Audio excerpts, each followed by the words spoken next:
From the legends of memory and storage. Crucial brings you the ultimate performance in gaming. Legendary products. Precision engineered. For speed and stability. Crucial ballistics.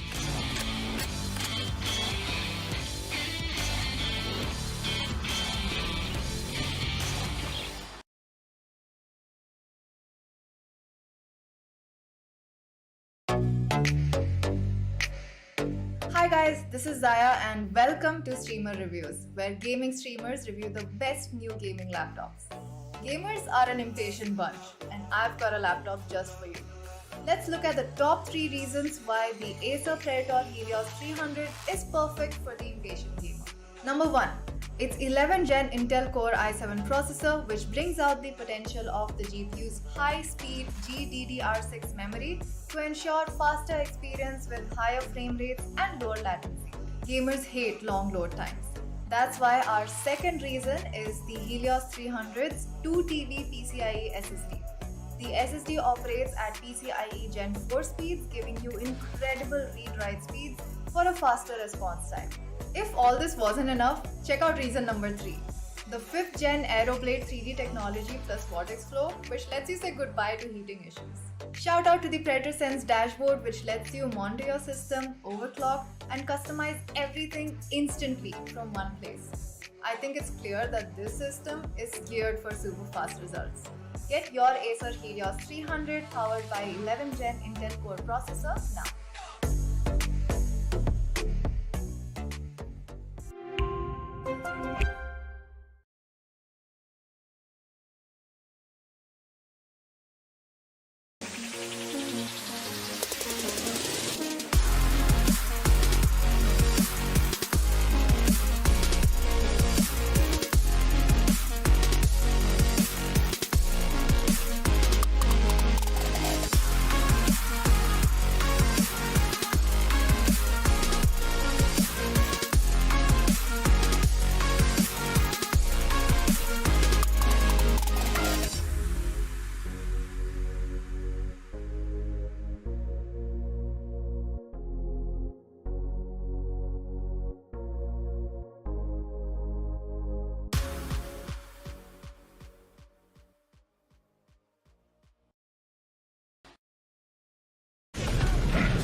From the legends of memory and storage.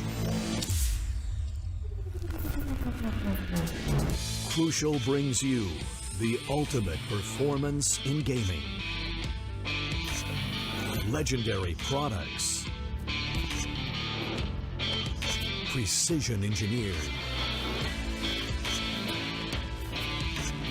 For speed and stability. Crucial ballistics.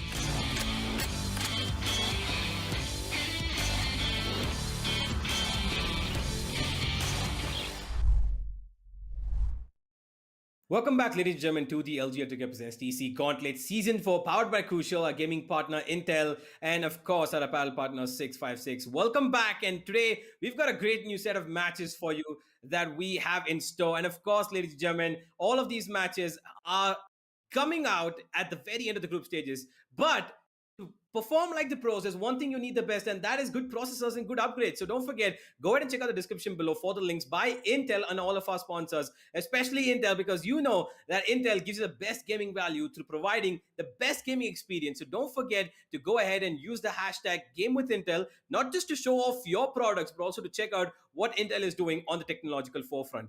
But for today, let's get into the matches. We've got a pretty big one coming up. Enigma Gaming going up against Orgless 5. Now, this kind of, throws back a lot of stuff for us in terms of, players who are involved in these clips. And I think you'd be the best man to tell why. Well, Enigma Gaming are kind of like the final boss of TC Gauntlet Season 4. They are the current strongest team in this bracket and they have been undefeated so far. Orgless 5, I have to tell you, this is one of the teams that has the potential to take down the Mammoth, take down Enigma Gaming. If it's not them, then who else? There's only one team that has the potential to still go up against Enigma Gaming and make them bleed. And that's why this is nothing short of a Clash of Titans today. This might just be one of the best games that we witnessed throughout the entire season. True. While that is there is a lot of stuff that we need to be considering when it comes to both these teams. Quite a number of these players have played together. And talking about players, let's have a look at the MVPs of the tournament so far. We've got Raw Fuel on top. Of course, he's going to be performing today. The man's a beast, 270 kills, 168 death. That's a very neat KD ratio, which could span out to almost about 1.4, 1.5 even. Little more, and it can go up to 3 as well. He's that close to 3. 2, forgive me, not 3. Forgive my math. But yeah, I think that if you look at the overarching storyline of how Raw Fuel has been performing, it doesn't matter that he's got lesser kills than Paradox. It's about his ACS. The way the man has been fragging out impactfully across all of his games has allowed him to not just garner 8 MVPs, 286 ACS, but I think today he's going to be going much further as well. He's going to hit that 200 mark for sure. And Oculus 5 really need to be careful because I remember that Sai was on the MVP standings, I think, just 2 weeks ago. He made a very brief appearance here where on the 4th position, and then he was immediately beaten out by Smoker. So this is going to be a battle of a couple of MVP players across both teams who have been on this top 4, but Raw Fuels, well, he's made his kingdom almost made of concrete in the number 1 spot. Exactly. And even if someone tries to question the authority of this king, you might just see him overtake Paradox today in terms of kills. Currently, Paradox has 50 more kills than Mr. Raw Fuel over here.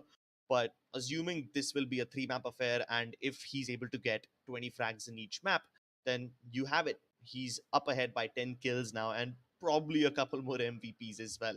But Yep. let's see how the teams are doing. We have talked about the players. Let's see all their teammates and who else is going to be in this match, powered by Crucial.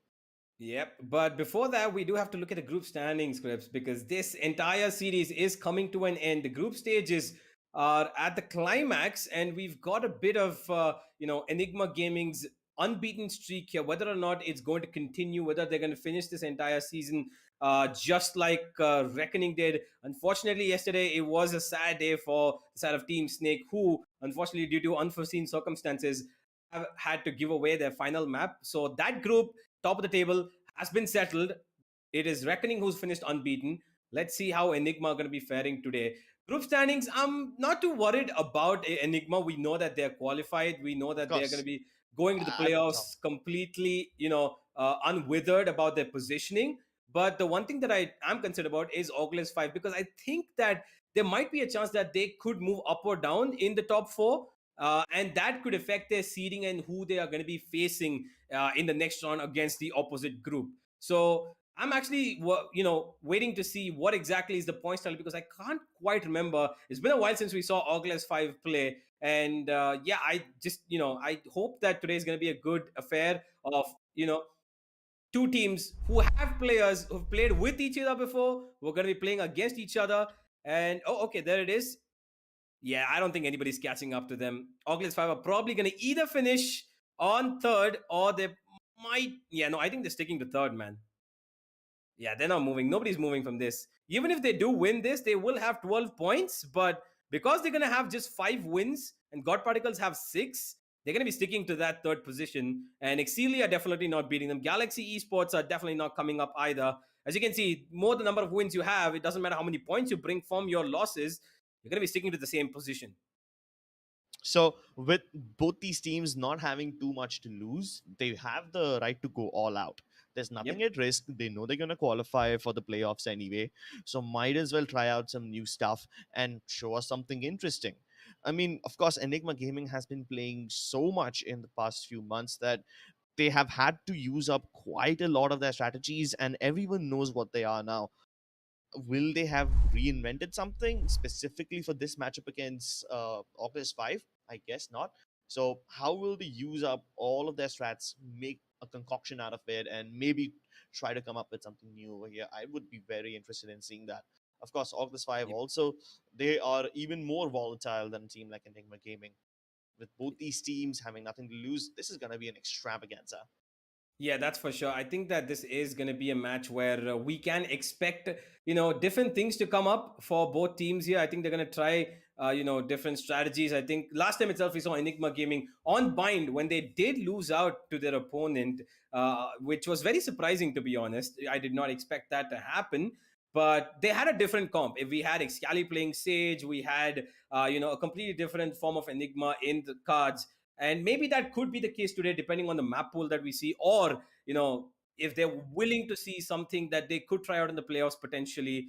Let's find out. Let's go to the Enigma Gaming squad and have a look at who they've got, because this team, since the advent of their the latest roster, having Excali being thrown in there, YB as the coach, they've taken up a whole new level. They've competition that I think has challenged global esports and velocity very heavily. But because those teams are not here in the gauntlet, like you said, they are the big bully over here. They are the toughest team to beat. And clearly, they look like it now as well. And Orgless 5 need to be on their best to try and defeat this roster of 6. Yeah, roster of 6. You might not see Excali over here. You might not see his photo, but he's always in our hearts. Enigma Gaming, I would be really interested in seeing how they adapt to the new meta. This is the first time I'm going to be seeing them in action after the new update dropped. I mean, if you take a look at this squad, it's so versatile. Raw was a great jet main. He still is. Even Antidote used to be a jet main, but then he transformed into one of the most beautiful Astra mains in the country. One of the perfect IGLs. Now that Astra has been nerfed, what is he going to play? There's already a Viper main in the team. RBK plays that role very well. He plays the Sentinel role also pretty effectively. What does Antidote pick up now that the Astra has been buffed? I'm sorry, but now that the Astra has been nerfed, is he going to stick to that? Is he going to try out something new? Will we ever get to see Antidote, the IGL, in a duelist role? Something that Amaterasu does for VLT now?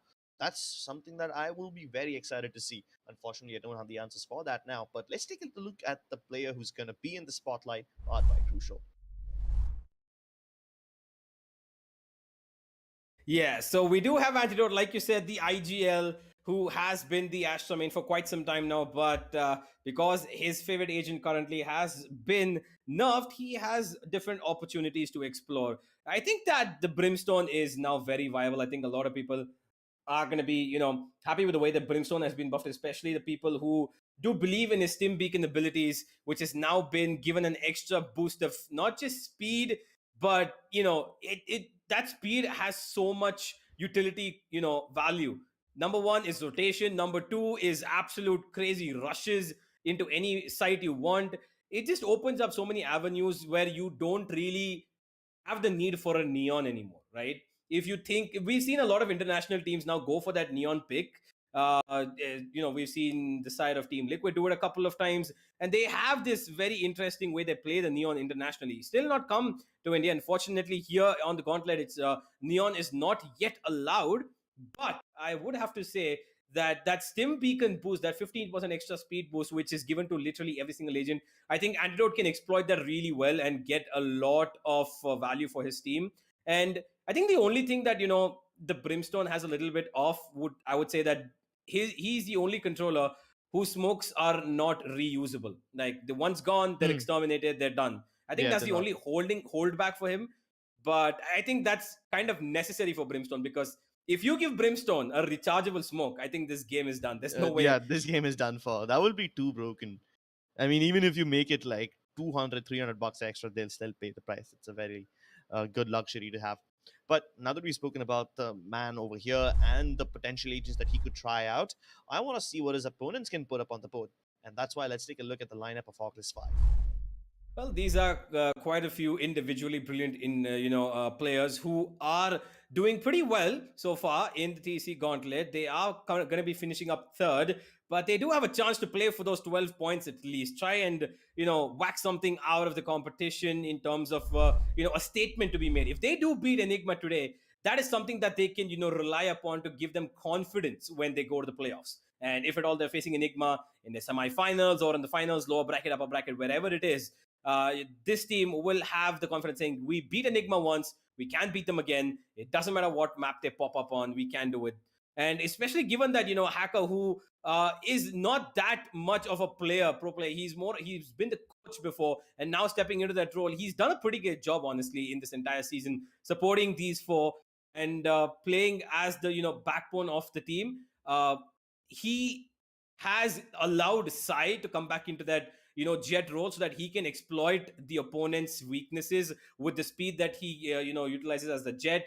And of course we've got Wimp and Blackhawk, who are considered to be this defensive duo, whether it be controller or initiator combo, whether it be a controller or a sentinel combo. And of course they've got God Vexi as well, who's just as versatile with the Sky, Sova, and even with the Breach as well. So a very formidable team indeed. But against Enigma, how well can they fare up today? We will find out. But there's one player who might just be a little above, the shining ranks of Orgless Fighter. Let's have a look. Powered by Crucial, here is the player spotlight for the side of Orgless 5.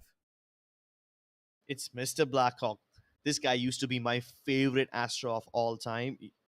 Maybe I'm a little biased. Say it, I don't care. He used to be my personal favorite Astra. And even though Antidote has shown so much improvement, this man was able to pop off individually as well and pull off the clutches so many times when he was the last guy alive. Antidote, on the other hand, had a kind of different playstyle with the Astra. He used to play a little more aggressively and be there with the team, whereas this man, he still lurks quite a lot. Antidote is a little more versatile. Not exactly versatile, but he's more open to ideas about either playing away from his team or with his team. So he experiments both of them equally. This man, on the other hand, was a one-man army. He was responsible for selling so many fakes, and goddamn, he's like a Jordan Belfort of fakes. He sells them so well, and that's why Blackhawk was my personal favorite Astra. But now that the Astra has been nerfed, can he still take over the role of Omen? He used to play Omen pretty beautifully as well. One of the more conservative Omens in the country, but very calculated. But I've not seen him do that since ages, since like at least last September. So I don't know if he can fit back into that role, and I don't know if the Astra is still relevant in the meta or not, especially because both these teams are pretty aggressive. You might not even get the timing right. So I want to see if he can still pull it off. And with him going up against Antidote, these two guys, they share different loads of responsibility. Antidote has the burden of IGLing upon him as well. Blackhawk, on the other hand, he doesn't have that. It's usually a combined effort of Sai and Wimp who call the shots, but that's probably what gives Blackhawk their edge, the freedom to go around, lurk, and do the best that he can to aid his team. But all Yep. of that will come into play when we take a look at the map pool and see where these guys are going to be duking it out today. I mean, I would expect a bind or a split to be there. I think Orgless 5 are pretty comfortable with split. We're not Okay. seeing them in the first two, at least, or in the last one. We do have bind, but I'm actually kind of surprised that Enigma Gaming went for Haven. I would have expected them to pick up bind earlier itself, but leaving it to be on the last one is a little bit of something that I did not see coming. Choosing Haven has not really been Enigma's, go-to map when they have other better maps in their map pool. For example, they up like it is. Bind is a pretty great map for them. They're okay with Ascent as well, and of course, not to mention they are great with Split as well. But I think they're trying, like we said, they're pulling out stops in terms of what they can explore today, and I think that's exactly why they've gone with Ascent. Forgive me, Haven. And Orgless 5 are sticking to being safe as they can. They're going with Ascent, and I hope that they have something up their sleeve, because Enigma Gaming are just as good on Ascent as any other team right now. In fact, I think that they might be one of the top teams on Ascent. I've seen them play before, and these guys have a very good defensive setup, especially towards the B side when they've got Rexy, lined up along with Antidote, who plays in from the market region, or sometimes A Shot. He's just got covered. And now, if he does play a different controller, not the Astra, plays the Brimstone, then of course, given the size of his smoking range where he can drop his smokes, he just needs to stand towards market or mid, and he can smoke both A and B without even having to move an inch. Yeah, that extra range on the Brimstone makes him very viable, especially because Ascent has such simple lineups. The Molotov also becomes so relevant. You can be anywhere on the map and still be able to stop either the spike plant or the diffuse. Plus, the ultimate. Oh my god, it's so much more better than the Omen ultimate on Ascent. I mean, Omen is very, very predictable, especially on a map like Ascent. In Haven and Icebox, yeah, sure, you might be able to pull off some moves, but nah, definitely not on this one. I mean, who knows? Maybe we might even get to see maybe a Viper on Ascent. A long shot, but it could be possible. Either way, Ascent is not something I'm concerned about because it's a rather fair map. I would say that the odds are 50-50. You did mention that Haven is not one of the strongest maps for Enigma, but I think the reason they still picked it over something like Bind is because they realize that Orgless 5 has a lot of chinks in their armor when it comes to Haven. Their mid control is not perfect, and Enigma, on the other hand, given the way they play and how quickly they rotate, these guys with their nimble feet can easily outmaneuver a team like Orgless 5 and Haven, even though Enigma's strongest map happens to be something else. And with Bind still in the mix, they have an extra lifeline. If something does go wrong, you can always rely on the good old deserty maps with the teleports. Let's head into the map, ladies and gentlemen. Let's start with Ascent and we get into the agent selection. Omen instantly locked, and Okay, this even is the KO. interesting. Yeah, that is actually interesting. I was expecting to see a KO from either one of these lineups, but it has come in from Blackhawk, which I am a little bit. I'm not gonna say that it's a bad choice for Blackhawk. I would say that he has been doing the shift between initiator and controller quite a few times. But I would say that Wimp plays a much better role when it comes to playing the initiator or the the secondary initiator or the sentinel. It looks like they might have Hacker playing that role. I'm not quite sure what he's going to be going for. He probably will have either the Killjoy or is he going to go for the Chamber?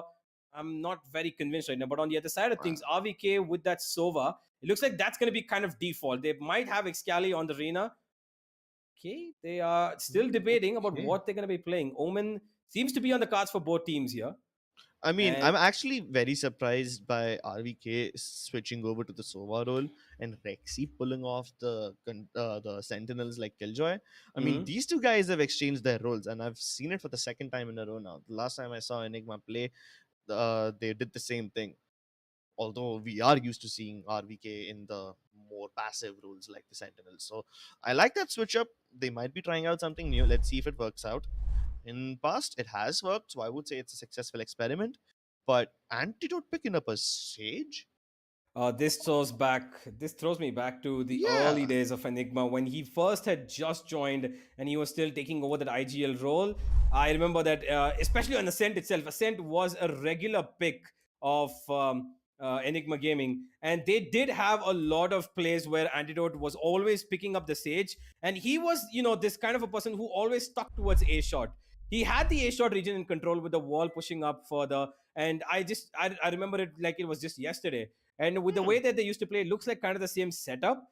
The only difference now being that Excali is here in towards this roster now, and he is playing the Omen role. So a single duelist on both sides, with the only difference being that there is a dual initiator against a dual sentinel. Now, Exactly. It's been a while since we've seen the dual Sentinel, right? yep. So long since I've seen Sage in any other map other than Icebox. Well, let's find out how it fares up for Enigma as they are moving aggressively towards mid. That recon will give away both of their positions, and that's a difficult position to be in. Early trade fire coming in towards mid, but nothing taken yet thanks to the wall of Antidote.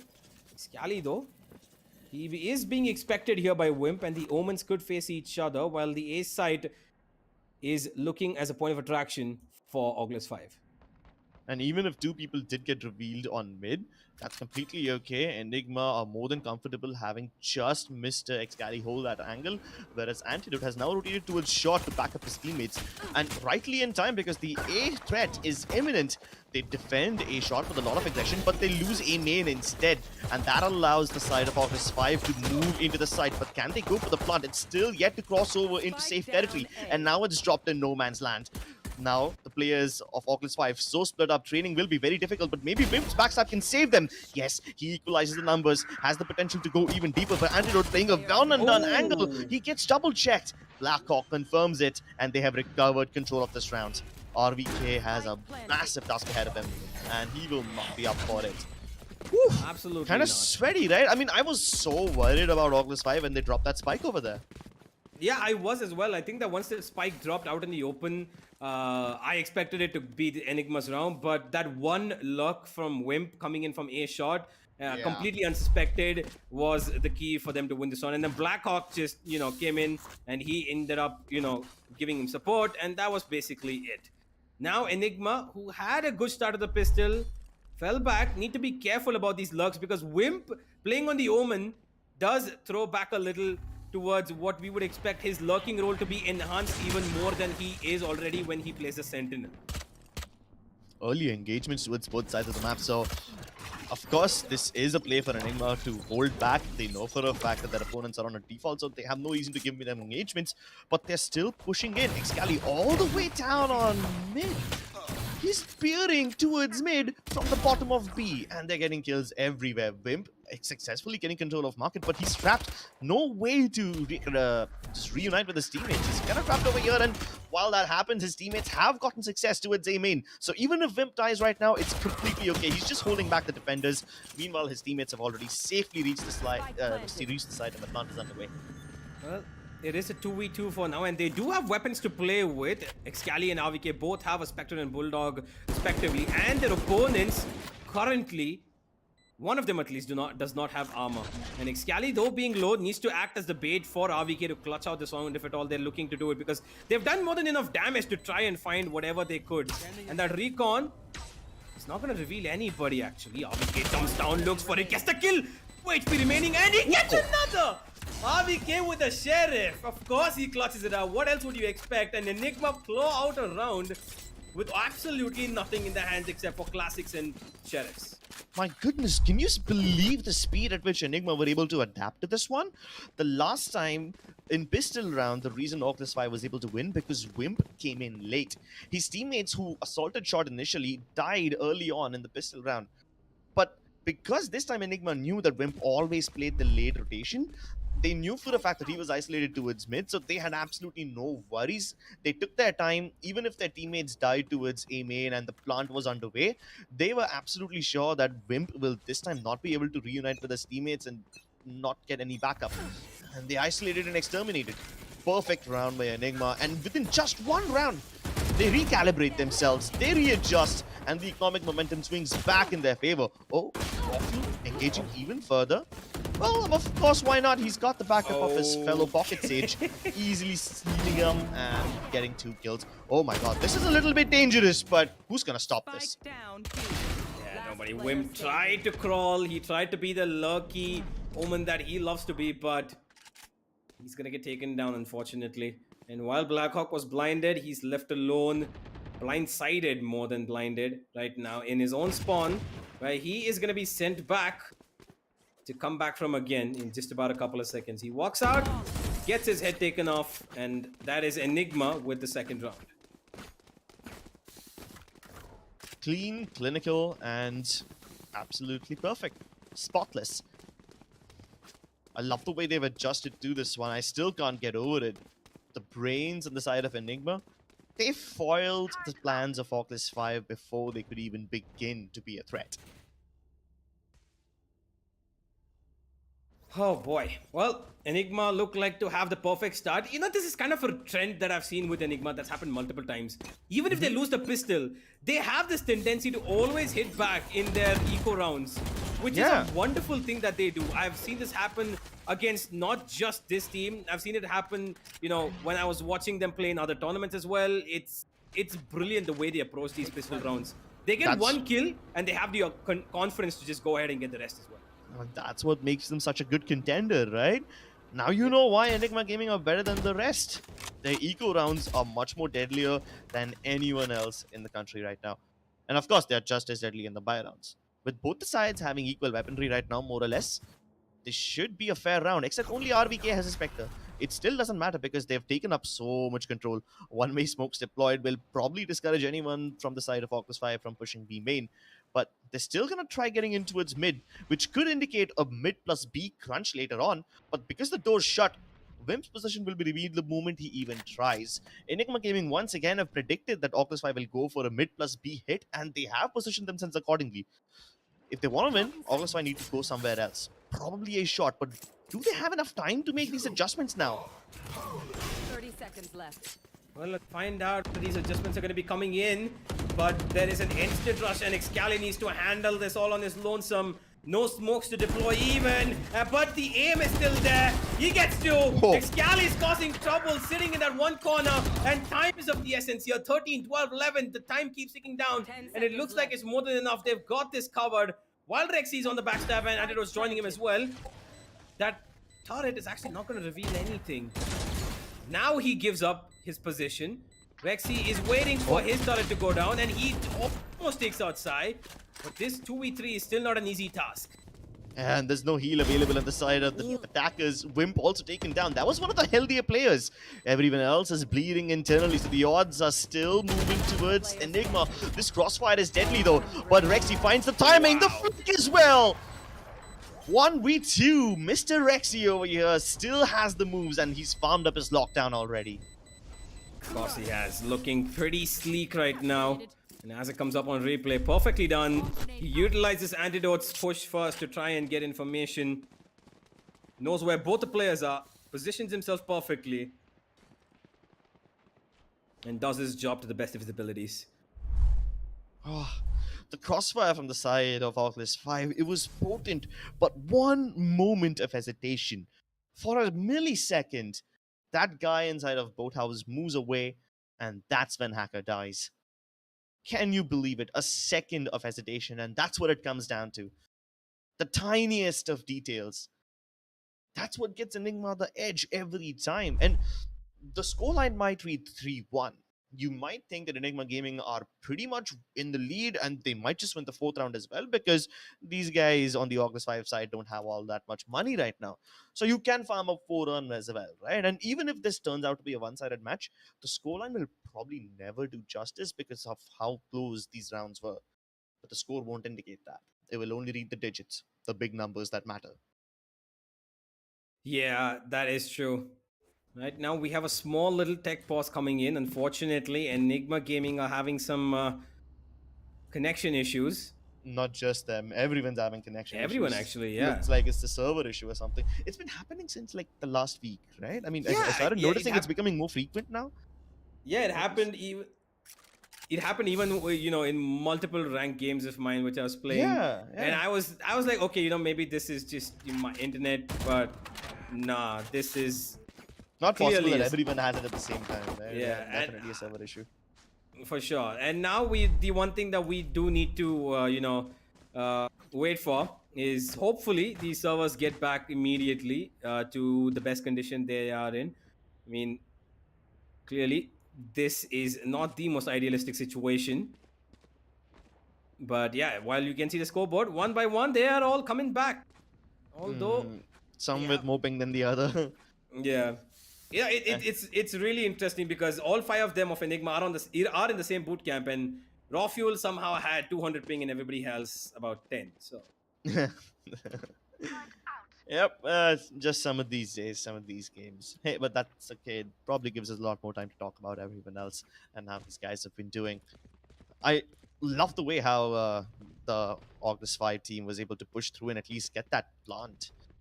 And I was a little anxious because Enigma were perfectly positioned for a mid plus B crunch. They were completely in position to hold off that push from Orgless 5, but somehow they still break through it. The aggression towards market, they ram the door down and they move inside. It's not just a rush anymore, it's an invasion at that point, and they're able to get inside, plant the spike as well. if it wasn't for the heroics of that clutch, if it wasn't for Herexi, these guys should have been able to win the round, and it was a round that they had in the bag. Oh, but Rexy, he's a sly little thief. Even Yep. if it's a bag or whether it's a nice big vault, he's gonna steal those rounds away from you regardless. I mean, look at that. Look at that smirky little smile. The face of a criminal right there. They're all having some sort of banter. I wish we could hear what they're laughing about, but definitely it's not about the internet issue. Oh no, wait, I just spotted something. I request to the observer to go back to the Enigma camps because I just spotted a dog in Rexy's camp. Oh Is yeah, that the pet yeah, over there? yes, Oh, he's yes. sleeping. Because I mean, that's all these talented players in one room, and there's- I'm just yeah. built that way that I see the dog first. I'm sorry, ladies and gentlemen, but my No, priorities. that's nothing to apologize for. That's observational skills, of course. Especially for an animal that cute, which is Oh. while there's an intense match going around. He's sleeping that- so calmly. Yeah, he's like, oh, this is everyday news for me. Just probably what the players of Enigma would be wondering, huh? Oh yeah, this is just everyday aggression for us. We can deal with this. We can win this. I mean, Enigma have been on a roll lately. Yeah, Hika's sitting right there as well. He's along with the players. Maybe stepping in for match 2 or map 2. Maybe for anybody. We can see It's it. been a while since we saw Hika in the server. Oh, he hasn't it? did play the last time we were here. He did play the Oh, last wait. time. He played for one map, and Oh. that's the one that they won 2-1. I think it was against. He's got particles, I believe. I think it was where they won 2-1, and yeah. Well, ladies and gentlemen, just a reminder: we are waiting for the servers to get back to normal, and that should hopefully happen in a couple of minutes. I mean, if it doesn't, well, then bear with us. We all love this game, no matter how many times it breaks our hearts. Indeed. And YB's just look at him. He is. When will these servers just come back to life? I've actually kind of noticed he has this kind of poker face all the time. It's very difficult to get a read Yeah, on what yeah. this man is thinking. You know, That's I probably what makes recently- him a brilliant coach, right? I mean, you never should be able to give away what you're thinking. Never Fair, let your yeah. opponents get into I- your head. I recently spoke to YB, I think about a couple of weeks ago, and Mm-hmm. I tried my level best to get this man to smile, break something, maybe curve his, just a little bit, but no, he did not give out an inch. He's just, everybody from Enigma, when I was talking to them, they were, cracking up on different kind of incidents and jokes, but this man is like, yeah, I know it. It's funny in my head, but nothing to laugh about. I'm the serious guy here, and we're here for results. Maybe he just doesn't find you funny, bro. I'm sorry. But hey, okay, fine. To each his own. But I'm glad that see, Sorry. I got Antidote, I got RVK and Excali laughing. So I think I'll take that as a win, as a W. That's my W. All right. I'll give you that. I mean, he's a hard man to please. Okay, Enigma, though, well, they are very capable of pleasing us with their performance. that is true. I think that for the moment, unfortunately, while everybody has connected onto the server, the servers of Valorant are still not working in the best way for the Orgless 5 players. You can see that 3 of them are having unnaturally high pings right now, even though everybody's in the server connected and ready to go for this game. They just cannot play in those circumstances, and that's what we are waiting for.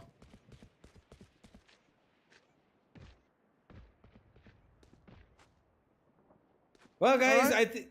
Yeah, we're gonna have a small little break coming, ladies and gentlemen. While the players have their issues fixed, we will take a short little break. Don't go anywhere. We'll be right back with TC Gauntlet Season 4.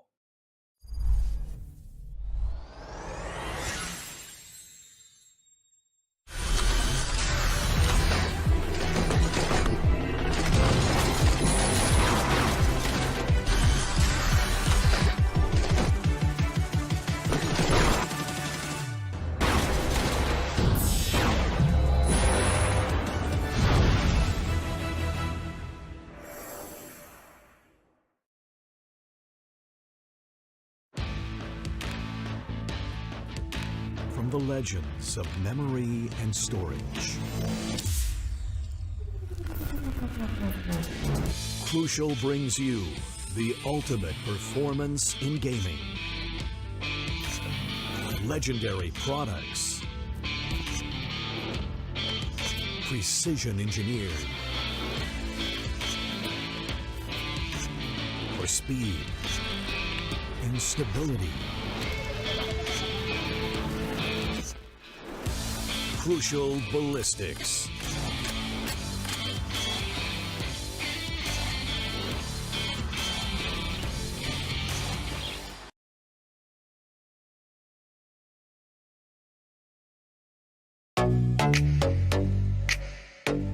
Hey guys, I'm Ankita. Welcome to Streamer Reviews, the place where you can watch gamers review the best new gaming laptops in the market. Gamers love exploring the vivid detailing of their favorite games. This demands a system that can support their immersive experience. So, we'll be checking out the Intel-powered Lenovo Legion 5, a laptop with features that let you dive into the exciting world of gaming. One of the most important aspects of the Lenovo Legion 5 is its 11th Gen Intel Core i7 processor, with a base clock speed of 2.3 GHz up to 4.6 GHz turbo. It flaunts 8 cores, 16 threads and 24 MB cache. The Legion 5 lets you untether your gaming experience with Intel Wi-Fi 6, ensuring you can enjoy your favorite games wherever you like. Play on the go with up to 75% less latency. The Lenovo Legion AI engine optimizes performance automatically to any of the top 16 AAA games you're playing, with auto detection dynamically allocating CPU and GPU usage accordingly to get up to 15% more FPS. Speaking of senses, there's another sense that's also important for an immersive experience: sound. Thankfully, the Legion 5 has this covered as well. A pair of stereo speakers enabled with dynamic audio gives you an immersive 3D audio experience. Why wait? Get your own Lenovo Legion 5 and dive into the world of gaming today.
From the legends of memory and storage. Crucial brings you the ultimate performance in gaming. Legendary products. Precision engineered. For speed and stability. Crucial ballistics.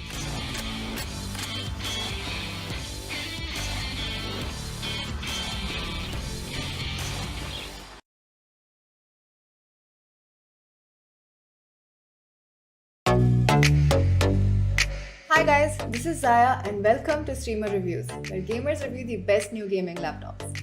We gamers are always on the lookout to get more out of our systems. If you're looking for a laptop that can exceed your expectations, check out the Dell G15 gaming laptop. Its 11th Gen Intel Core i7 processor surpasses my expectations with a max turbo frequency of 4.6 GHz.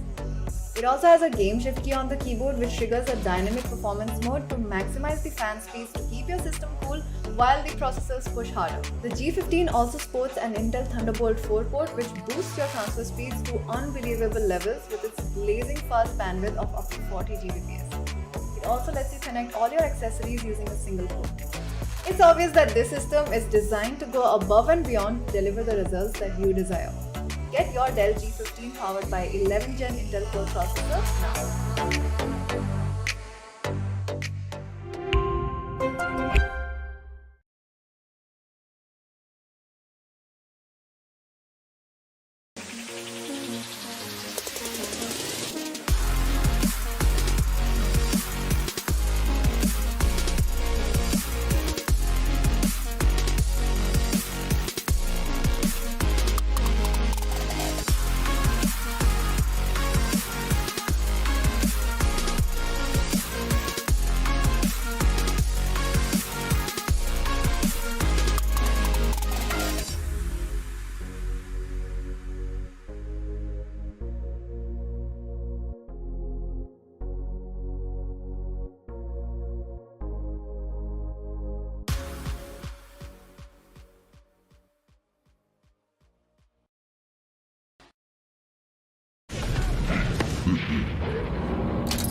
From the legends of memory and storage. Crucial brings you the ultimate performance in gaming. Legendary products. Precision engineered. For speed and stability. Crucial ballistics.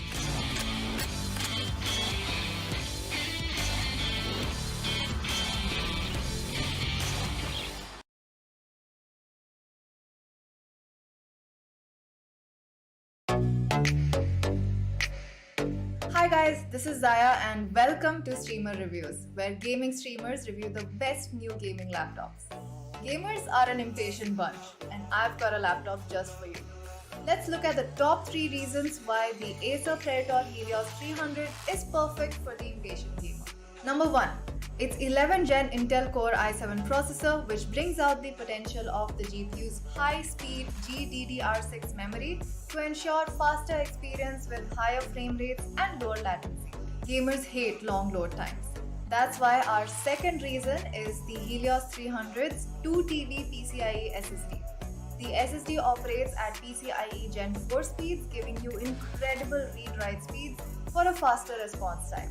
If all this wasn't enough, check out reason number 3.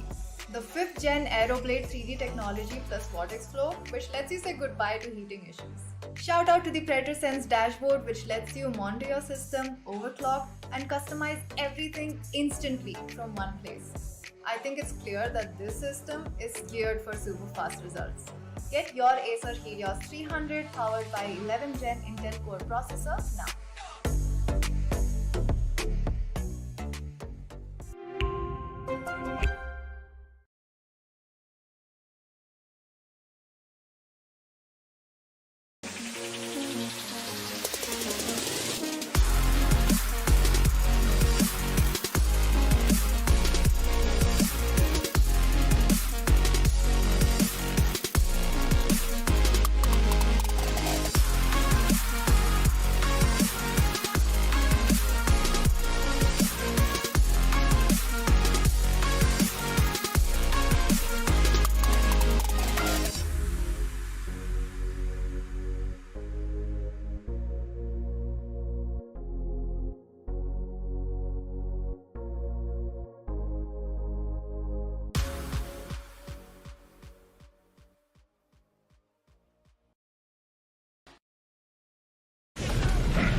From the legends of memory and storage.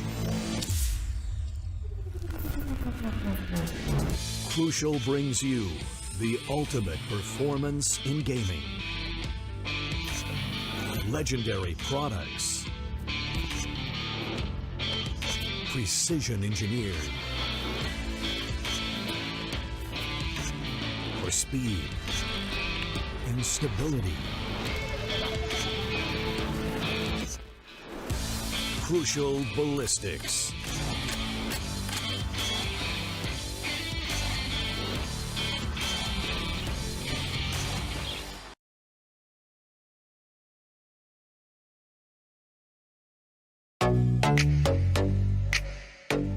Hey guys, I'm Ankita. Welcome to Streamer Reviews, the place where you can watch gamers review the best new gaming laptops in the market. Gamers love exploring the vivid detailing of their favorite games.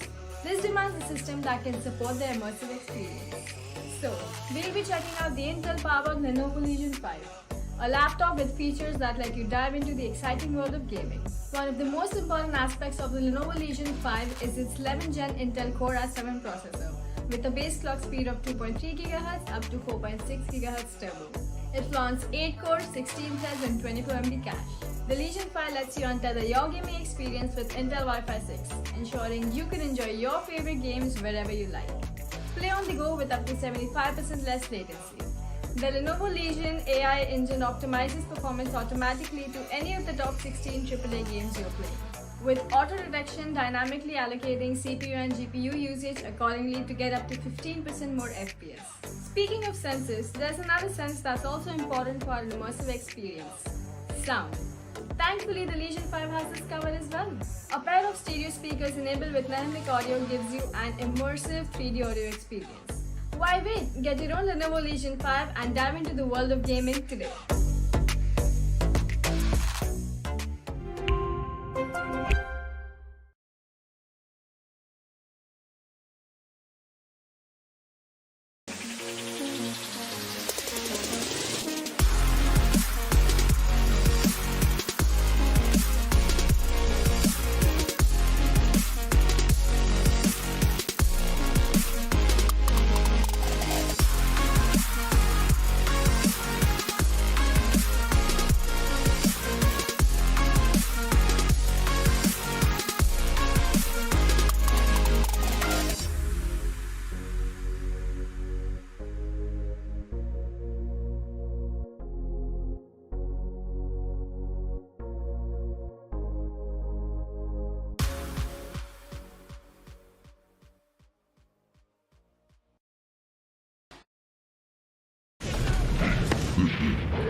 ladies and gentlemen, and welcome back to the LG Ultragear presents Tec Gauntlet Season 4, powered by Crucial, our gaming partners Intel, and our apparel partners 6x6.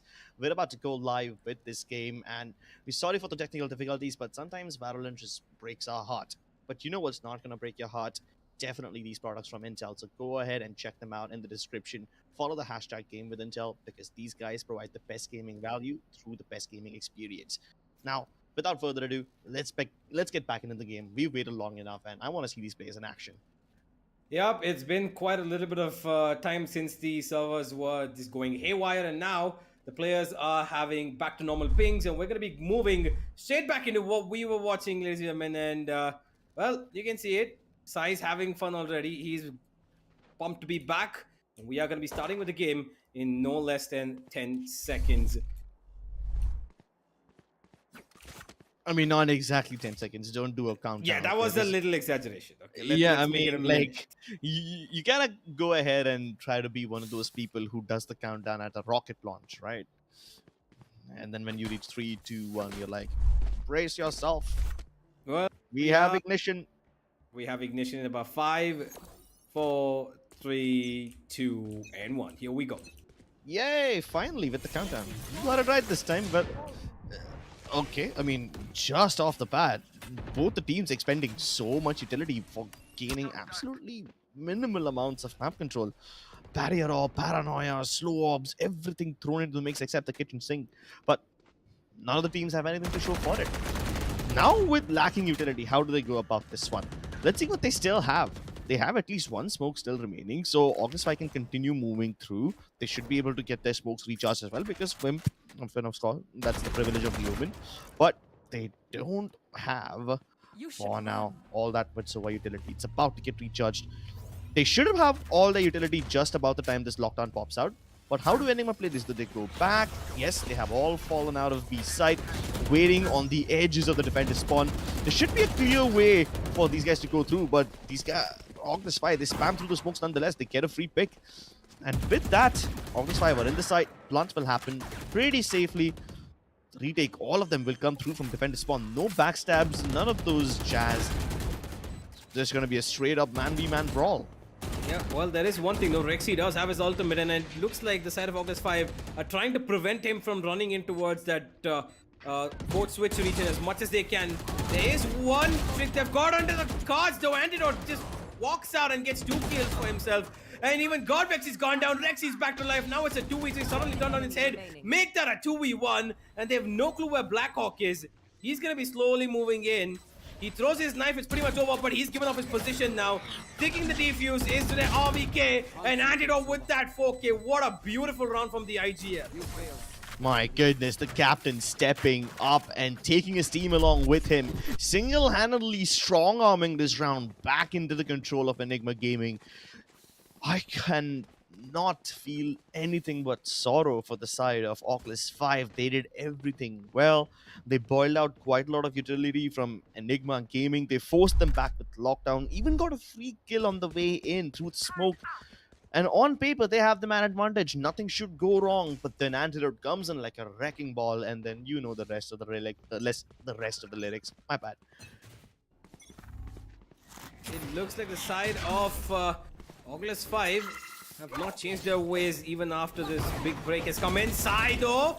Running in, completely left alone. How was he not killed by Excali? Blinded to a crisp, taken out by Blackhawk Sheriff. This round is one that is a beautiful Griffey that could be coming in. Raw fuel good for just one, did not wait for any of the reinforcements to come in. And Sai, without taking an inch of damage, has completely obliterated Enigma with just that one push. Excali was supposed to find at least a minimum of 3 kills there. What the hell happened? Oh, Antidote. He's still left in a clutch situation. The captain did it last time. Does he have it in him again? Can't use his heal if he does get suppressed like that. He gets a kill. Maybe another one. They're giving him 1v1 frags and he doesn't even need to use his heal. And now he will be able to use it with suppression. He knows where both the players are, but he's only worried about the ever passage ticking of time. And the flick is still possible! I bow down to you, sir. You have my respect. You may not have the round. Does he have the round? He doesn't, but he has our respect. Holy moly. He's on fire today. Wow, Antidote. Clearly a Vandal spray transfer, and that too at a 90-degree angle as such, is something that you rarely see. It's 1 in 1,000, 1 in 10,000 times that something like that even connects. Whoever was that on Heaven should have hit that shot. I believe it was Hacker, and it's just not supposed to happen that way. That's just not natural for the Vandal to function as a spray transfer weapon. It's the Phantom that usually does it. But hey, Antidote's given them a little bit of concerns over here. Having clutching out rounds like these with almost 0.44 seconds to spare, which unfortunately did not go in his favor, is something that the side of Hogwarts Five cannot afford every single round. Yeah, the last time they failed with their crossfires was towards the second round. This time, Rafuel is in a dangerous position and the bait is perfect. He still peeks out towards B-Link, expecting Sai to be there, but Sai's just a little fast with the trigger. Excali's been waiting for this push for so long. He finally gets rewarded for his patience. Now, with both the teams at a 4v4, the advantage kind of swings in the favor of Orgless 5 because they can still clump up and hit one of these sites. They might be positioning themselves for a mid plus B crunch yet again. He doesn't get detected. Oh, that's amazing. But look at this, look at this. Oh, Rexy! Bought one, but the other one was just a little too close, and there is a good trade though. Excali has found God Vexy, but it's still a 3v3 that I think the defenders are more than ready for given their ultimate status. Wimp is the only one with an ultimate, and if he has a spike, he can go to the other side by faking one. But right now it looks like they're not going to be able to do that because Wimp is in a position where he can cut off rotations. But he's choosing to go for it. He's standing out in the open. Excali, one way, connects it. Unfortunately, a little too late, but he will get it though. Blinded, pours down the smoke. There's ultimates being poured in, and that's it. The round's over. Nah, they won't let them get anywhere close to the side, and Excali outplays them. That's a teleport diff right there. Yeah, even the Sai gets the consolation kill towards the end. This was Enigma's round all throughout. They did it so well, patiently getting all the way up towards the back of defender spawn on B side. And even though Orgless 5 had very deep positions toward mid, they never let the members of Orgless 5 get any picks. They gave up map control, but they still retained the numbers advantage. And they kind of forced the Orgless 5 team to move away from that mid plus market crunch towards an ace short position where Excali was prepared. Few water up by Sai, and of course he's not gonna miss that. Even though Antidote was there for his support, this is the second time that he has died to him. Yep. Little bit careful they need to be here. That one operator could prove to be very dangerous, but Rexy might have had... Ooh, Wimp actually does not go past it. He's got pushed off from that A-shot position. He's not going to be going there. He's just holding his mark down, waiting for somebody to come through. And that's the only thing he can do right now. Yeah, eventually they'll get curious. He's trying to bait them out now. Will RVK peek? Will he fall prey to this bait? Teleport also popped, but RVK Wimp has the right idea. Well, Sai, this is all onto him. He needs one more pick, and ooh, it was close to get one. But Antidote's taking care of B main all by his lonesome, and this one-way smoke is very difficult to penetrate or even go behind at this point. They're going to be discouraged from B. They're running back yet again. Orgless 5 are completely confused as to where they need to go because Excali smokes are so potent right now. They can't even choose to push through it if they want to because they know their feet are going to be seen and they're immediately going to be taken out without even seeing the opponent. Yeah, and Excali got a quad kill in the previous round simply because of his one-way smokes. And he later added on some style points with that teleport kill in the end as well. Pulled off an Omen diff onto Wimp. This time Omen's teleport attempt, Wimp's teleport attempt did not work, but they're finding all the kills. Is it too late? They're about to get into the site, but Antidote can stop the plant, and he doesn't even need to sweat about it. Once again, a terrible loss. I mean, Sai died after the timer ran out. Does he get the penalty? Does he have enough money in the next round? No, he doesn't. No, he doesn't. $500. Oh no. His teammates can at least still afford Vandals. And Sai is like, what, 1 point away from his Blade Storm, so maybe just get him an ultimate orb. He'll have something to fight with. But imagine losing the orb and not even getting the money. Just die with the save penalty. Yeah, that's definitely a little difficult to swallow. to deal with. Yep. He saved it twice. I thought he was gonna save it twice in a row, but clearly not. He wanted to take the fight, wanted to go for some exit frags. Not gonna be the case. And now we are gonna be moving ahead further into this round, ladies and gentlemen, where there is ultimates being popped, and Sai is running on further again with this round. He could prove to be a menace, but Rexy stops him. While Blackhawk has got one, Rawfuel's here to trade back. Got Rexy with another. So many trades going back and forth, but it's still Orgless 5 in the lead. 3 versus 2 right now. Oh And no. oh man, Excali though comes with a backstab, and he's trying to turn this 3v1 into a clutch. Goes for the flash, goes for the teleport, flashy plays here, gets the planter, Down A. and now it's up to an Omen battle, all-out Omen battle. Blackhawk versus Excali. A controller god against a versatile player. Who's gonna come out on top? He has the idea. Oh, that is impeccable. The second time Excali has pulled off the Omen diff. And Wimp's teleports are just simply not seeming to work. Excali did wonders in this round. And there were so many smoke plays involved. Let's take it from the top. 2 people from Enigma Gaming. One of them was Antidote, the other one was Rexy. Both of them pushed through smokes of Wimp to get cheeky kills. And even though Hogwarts Five were able to deal with that trade and get over with the man advantage, Excali quickly used his ultimate to get to its A main and come in for the backstab. His paranoia helped him get the kill onto the sword towards Generator, and he teleported just to avoid Wimp, assuming he could get free. That is amazing. He forces Wimp to go all the way towards Hell and predicts his move on top. Yeah. Well, for the moment, Sai is having the operator in his hand, but he has been walled off, and there's of course no way to penetrate that B-side defense unless Blackhawk decides to throw in a little bit of his agility, which is going to be regenerated in about 13 seconds, but they're playing this safe Orgless 5. They're not really pushing anywhere yet. They're trying to gain as much map control as they can, while Hacker might be faking one towards A.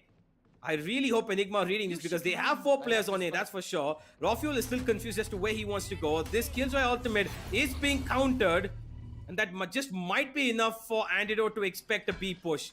He is back of side. Rawfuel's coming to help him out, and there goes the knife. This is the round that Orgless 5 should have gotten, but Rawfuel perfectly times it out, gets a 2k, and there's no way they're winning this one unless Wimp has some heroics up his shoulder. RBK, very brave push, gets beat by them both, still gets the Dinkin. He's done enough work. Antidote can still hold on to the back of side, but backup is far from him. He has no way to let Rexy help him out. Unless the side of Hogwarts 5 give up these crossfires, something will happen. But Wimp has the idea, catches Excali off guard. Sai also trying to kill Rexy, but he at least finds Wimp and stops him from going towards the bottom of stairs. Spike yet to make its way downstairs, and now Antidote gets activated once again. He's been able to kill the planter last time. Can he do it again? Yes, he can, but he's on the defuse already, and Hacker thinks it's a fake. It is. It's not. He's sticking it. Wow, he gets it, Antidote. Of course, he just goes for that stick and he gets it. Pros don't fake. Indeed, I was just about to say the same. But even though they got that win, Crips, look at the economy. They're not really having the best of buys. 4 players on half armor, and only one of the players of Enigma has a Vandal. Everybody else playing on Spectres and Bulldogs. So as much as that round was required for them to keep moving ahead with their lead, it's still not enough to keep them economically stable, even though it's 7-3. And that shows the kind of damage that Orgless 5 are doing. But it's still not enough, because even with those weapons, Enigma's, doing wonders. Oh, this I'm not even letting them into the side. Antidote's been a big problem for them, always towards the back of B side, killing the planter now twice in a row. This time doesn't even let them through. So now the options are limited, and they don't even have the weapons. They have a saved AWP and a Phantom from the previous round. Will they get to use it? Enigma just simply not peeking. They know that the saved AWP will be somewhere towards mid, so they just don't want to fight. They're comfortable giving up that area. And a minute into the round, Orchestra have no map control to show for it. Well, they are moving in towards mid, it looks like. While God Vexy does completely start out the entire area, he's not going to be spotting anybody, and that does give them a little room to wriggle into. But Rawfuel's made his way back towards Market. He might want to peek, but he needs to know that he has only a Spectre. Taking long-range fights are not his best thing, and that's exactly why him holding that angle gives him the best value with that Spectre. The spike dropped in his feet. And now he's got the round in his control. One more walks into his crosshair. Beautifully done. A little too aggressive, but how does he still get it? The blind from Excali was brilliant and a 4K. And Enigma win that with just semi-weapons of sorts.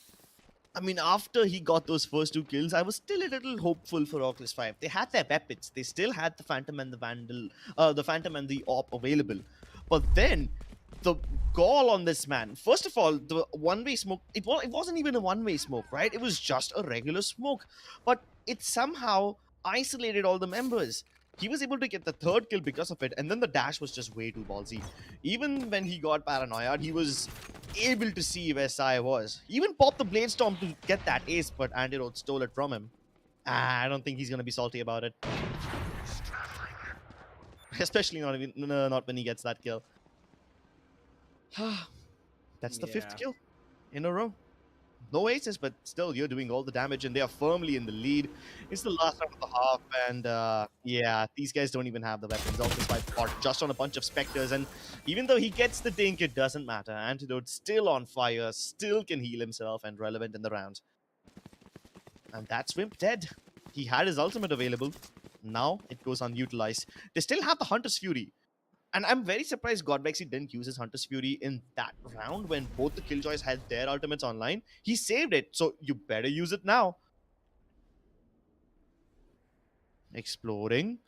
They know Excali's gonna be around the corner, hoping that the backup will come through, but the one way is perfect. He doesn't get traded. Teleports behind them, but Godvexy, even when he's blind, is able to spray him down. Well turned. RVK tries to swing, but Godvexy stops it. Antidote holding the crossfire, trying to stop them from getting into the side, but the plant will go through nonetheless. At least this time they can't deny the plant. Antidote is just simply not in that backside position. He's in something even better. And the moment RBK goes up, the Hunter's Fury will try to spawn kill him. But he doesn't find the spawn kill. Oh my lord. He's still alive, and now it's a 4v2. The odds are heavily against him.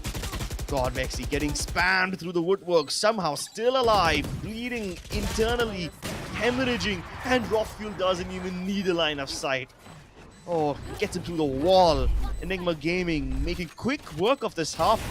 A 9-3 is here, but do you guys believe in the curse? Do you guys believe in this blessing? Whatever you call it, it's just simply irrelevant for now. Oh. Enigma Gaming, I love the way how they're able to get into this B-side. It's been the bane of the existence for Orgless 5. Sometimes they're not able to plant the spike because Antidote stops them when he's in the back of the boathouse. Sometimes he's able to revive his teammates without even letting them die. How did the Hunter's Fury not kill the guy who just got rezzed? Its position's literally revealed on the minimap. Not sure if that's an error from the side of Godvexy or if it's just quick feet on the side of Enigma. Whatever you believe, Enigma are firmly in the lead, and yeah, they are on their way to get this pistol as well. Well, it looks like it so far. The 9-3 half, I don't know if Orgless 5 do believe in the curse, but they might as well at this point to give them anything at all. Because in that first half, they've not really made an impact. Even those 3 rounds were very bare minimum rounds that they pulled out towards the very edges. And it looks like right now, handling this B-sided split for Godvexy might prove to be a little too much, unless that shock dart works perfectly for him. Hacker comes from the backstab. A very ugly fight with Antidote. Somehow both of them still survive it with low HP, as Godvexy is unable to hold on to the side by himself. This wall towards Market is perfectly placed. There's no way they're getting through this for the moment. While the plant should go down by RVK, it is a 4v4 retake. Orgless 5 quickly on the heels. They don't want to let Enigma get into post-plant positions after planting the spike. They're so quick to attack. The players from main not available, and the walls are basically brittle at this point. You're shooting right through them. Sai and Wimp doing all the heavy lifting, getting all the kills. The crossfires are falling apart, and Enigma cannot hold on. The pistol goes in the favor of Orgless 5, and yep, you might as well just believe in the curse, because these guys will at least be able to get the second round. Can they get the second round? Enigma have won it in the past, and they are very infamous for stealing all the pistol run momentum away. I really hope Orgless 5 can keep this. I mean, there is a difference though, and that is the fact that the side of Enigma are on attack, and this is different. You're not holding close angles, you're approaching them. And of course, when you're on defense, you have the advantage of having these angles playing to your advantage, but And the fact also that supports them is that there's no, KO, somebody who can disable the opponents or make them, push them back from certain angles to disable them from abilities. Nothing of that sort. Here we go. Enigma Wow. have already lost Antidote, and that is one more agent that they've got suppressed as well, as they know that Excali is towards A main. But all this aggression towards mid will not go undeterred. They try to move up, Alarm Bot stops them. Hacker now activated. Smoke will stop him from peeking through, which means they can cross towards A short. But Sai has already pushed out of A main and about to intercept them. There's no Alarm Bot over here, so there's no warning of this backstab, and Sai can easily get a kill, get away with murder and cold blood. And he still wants more, picking up a fight against the Sheriff and still wins it with the Ghost. Sai doing so much heavy lifting for his team, leaving Rexy all alone to face off against the Spectre of God Vexy and the Ghost of Blackhawk. Wins only one of those battles. And that's my worst fear averted. Hogwarts Five were able to hold on to the pistol momentum. Unlike the first half, and Enigma were able to steal it away, this time the anti-eco goes firmly in the hands of Hogwarts Five. Well, a good improvement, that's for sure, but this is not yet done. Even though they've won the pistol in the round consequent to that, this is where the game gets a little bit more difficult for them. While they do have an operator already in their hands, Crips, this is a little bit of a concern because Sai is not really playing on the... Oh, It's alright. It's alright. Sometimes, yeah, the arrows have a little bit of mistimed... Ooh, that bird actually went between two players. So, not everyone is able to hit it. Right, not everyone's getting lucky today. Blackhawk has the right idea, so he's using the fragment to keep them off of a shot, which will only make them push deeper into mid. Where Sai lies in wait. Raw fuel smoke cannot protect them. God Vexy not able to... Actually, he is able to stop them. Rexy not looking in the right direction. RBK still gets the duel. So they have the side, they can go for the plant. But in this 3v3 retake, the only person who can actually make a difference over here is Excali. He's the man supposed to hold off the drugs. But there's a barrier orb in the way, so he probably will have to wait another day before he can fight them head on. Gonna go around all the way back, reunite with this team and play from B main instead. Antidote already reveals his position, so they know where's one of them. Paranoia will push him inside, find some little space for the members of Hogwarts Five, but they don't exactly know that there's a player towards B main. Excali could very well pop out of that smoke and go for the backstab if he times this right, but RBK and Antidote help to hold on. RBK steps up, so does Antidote, and there you go. It's all onto Vim. Kills one Omen, but what about the other two? And time has far too gone. Well, this is what we expected from Enigma. They had to win the buy round. And there's Wimp giving up his life as well. The smoke did come down for himself to cover up, but of course, RVK finds the timing on him, gets him, and that's going to be round number 10. Double digits up for Enigma, and they are slowly inching closer. And this is where the side of Orgless 5 need to put down their foot and see what they can establish, what they can accomplish, because if they don't find this round, it might be a very difficult game for them. Ascent will just slip out of their hands, and quite to remember that this is their map pick. Still, they have double the amount of rounds that Hogwarts 5 do, so there's plenty of buffer. Sai, just one ultimate orb away from his blade stop. Trying to get it, and that's exactly why you see RVK trying to deny that ultimate orb by using the shock darts. Oh. A lot of patience coming in from both these teams, so it's uncanny of them to play this slowly. Yeah, that is true. Got Vexy trying to scout out what's happening towards B main, while his drone does not really spot anything. RVK's is actually might be a little more useful. He does see one. He knows Wimp's here, and they probably hear a second one that says, well, Rexy actually has cleared up the B side all by himself, but God Vexy is still here, and I think he should be suspecting this.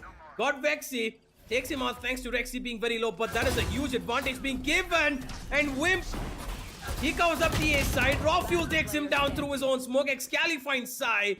And just like that, the round falls on its head, and it's gonna be the side of Enigma to come out on top. Just knocking out all the numbers, aren't they? This recon dot will most probably reveal Rexy's location, No. location, and there you go. But RBK quick to the trade. Oh boy. This is a matter of concern now for the side of Orgless 5 here, Crips, because now they don't have a buy, which means match point is just a couple of minutes away. And to be exact, about 2. Maybe lesser, given the way that Enigma want to roll this round, because it looks like they could be going for an all-out A push. And they are going to be responded by Sai, who I think is going to be popping out his Blade Storm. And he's been pretty successful with it in the first half of the game. Let's see how it works now. Going in, a one-way smoke to support him, gets the one, and gets back. That's all he needed for now. One of the main men being taken out, but Sai, blinded, tries to run back, not going to be doing anything more. And while all the players of Enigma are blinded, or at least 3 of them, there's nobody to challenge them, and they are slowly creeping their way onto the site. Yeah, but he got the more important kill. He killed Rexy, who had the lockdown, and with the lockdown not in this round anymore, Enigma are gonna have to struggle a little bit more. Of course, the weaponry advantage still lies with them, so they could any day turn the tides around and get to map point. But with this, there's a little glimmer of hope, which could very well be turned into darkness as Enigma continue to expand the territory they control, moving in deeper. I love the smoke that they've put out. This enables the players of Hogwarts Five to jump into the site if things need be. Gives him also to do some space, but yeah, he just doesn't get it anymore. He's already dead, and now that smoke cannot be utilized. In fact, it just turns into extra cover for Enigma for just a couple more seconds. Yeah. And the wall's been put up. Broffuel's close to the wall. He's spraying through. And even though there's a barrage of Sheriff bullets taking down that A-shot wall, there's absolutely nothing they can do. I do not expect them to utilize the ultimate that they have on God Vexy, but Hackers found a kill. Okay, Blackhawk doubles up. Wow. But Excali's cook on the trade. Sprays down both of them pushing in. They got a little confidence to push into the A side, but Excali immediately says no. The match point is secured. This might just be it. The final buy. And a little late, but it's actually Enigma who've taken out a timeout here. Amazing stuff. You can see it from God Vexy's perspective, how that semi-grim wall was able to enable Excali and give him so much room to play with. Even Antidote, for that matter, he was getting into nice precarious positions, and he almost lined them up. Impressive stuff by Enigma, and they've reached map point. They've taken a tactical timeout as well. YB has taken a tactical timeout because, oh yeah, why not? He's about to win the first map, and he takes this timeout simply because he's got them available. So he's probably going to tell his teammates, chill out, we got this in the bag. Let's not try to overcomplicate things and end it right here. Yeah, this is something that they would expect from the opponent. I think that they would know that Sai would be holding an operator. He does have more than enough money for it. And while Enigma have a very comfortable lead, the one thing that we are to expect here is Enigma shutting this as soon as possible, because if you give room to Orgless Five to wriggle in, they're gonna try and fit in an entire mountain there, and that's something that you don't want. 12 and 5 could very easily become 12 and 10 within a matter of a couple of minutes. And that's the biggest fear. But right now, I think they're approaching this completely correct here, Crips. While there's only one person on the B side. He's going alone? Oh, raw fuel. He's given away the spike. What have you done? Wait, what? Okay, joking, I right? cannot explain why he did that.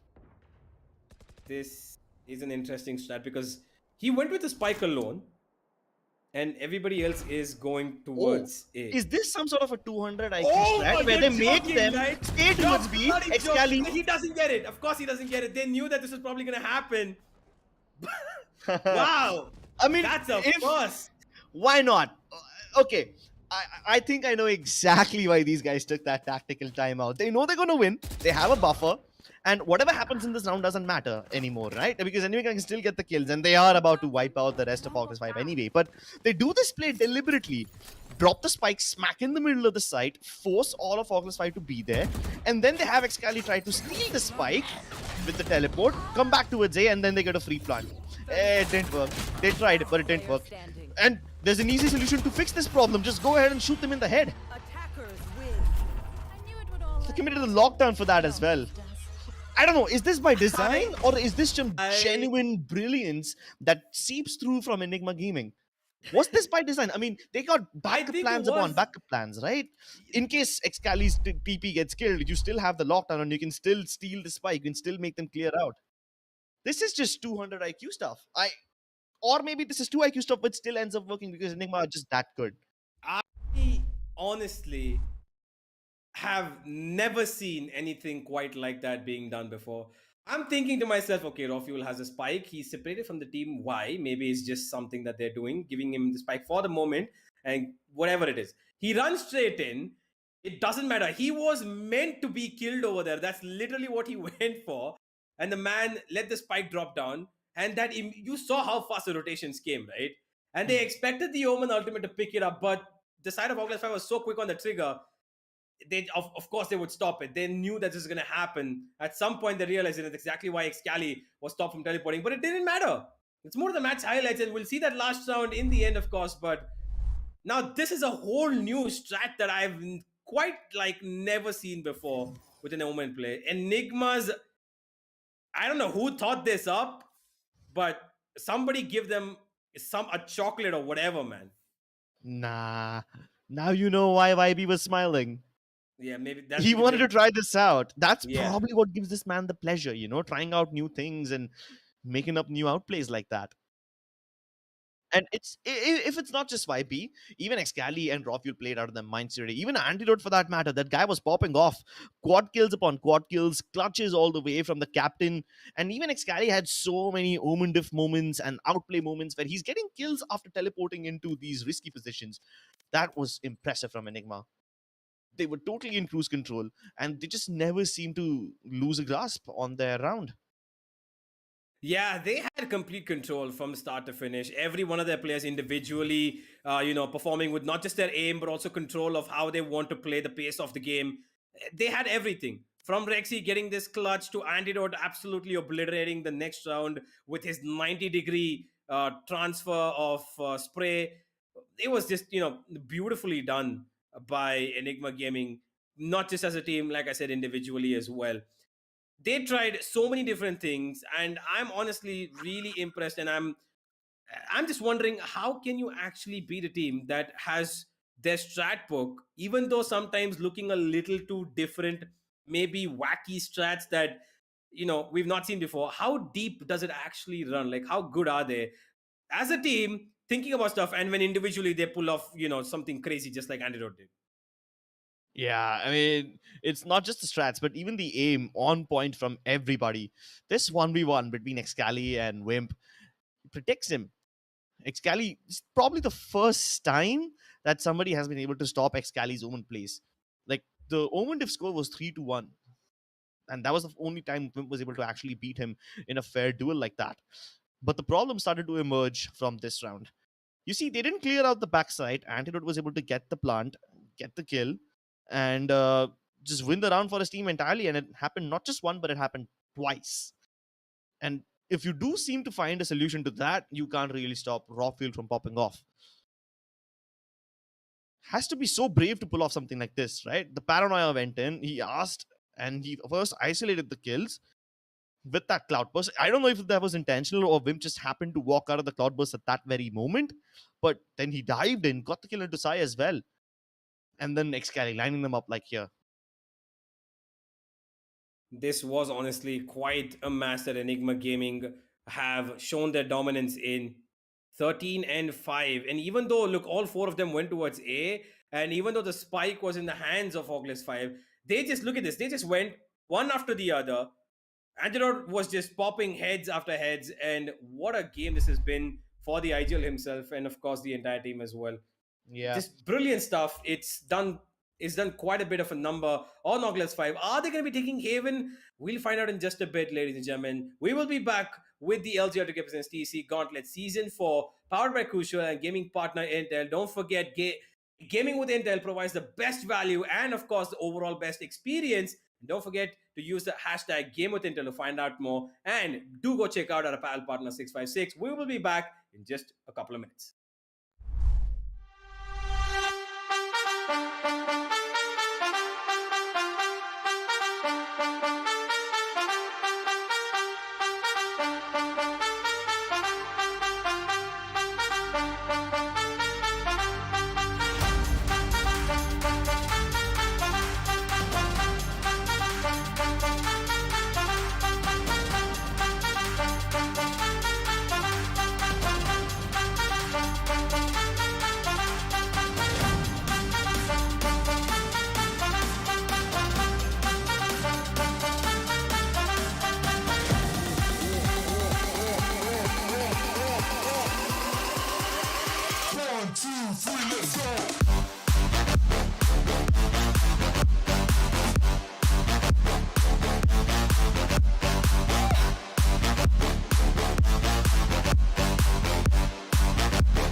From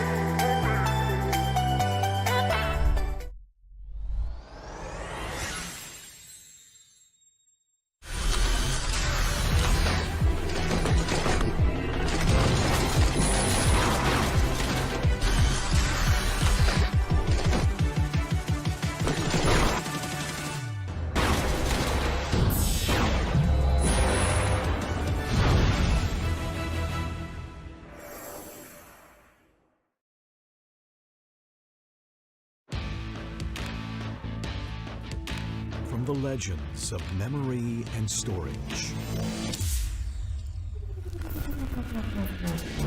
Crucial brings you the ultimate performance in gaming. Legendary products. Precision engineered. For speed and stability. Crucial ballistics.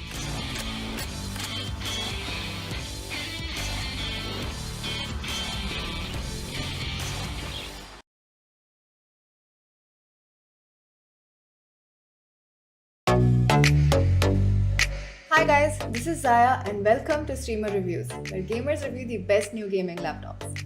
We gamers are always on the lookout to get more out of our systems. If you're looking for a laptop that can exceed your expectations, check out the Dell G15 gaming laptop.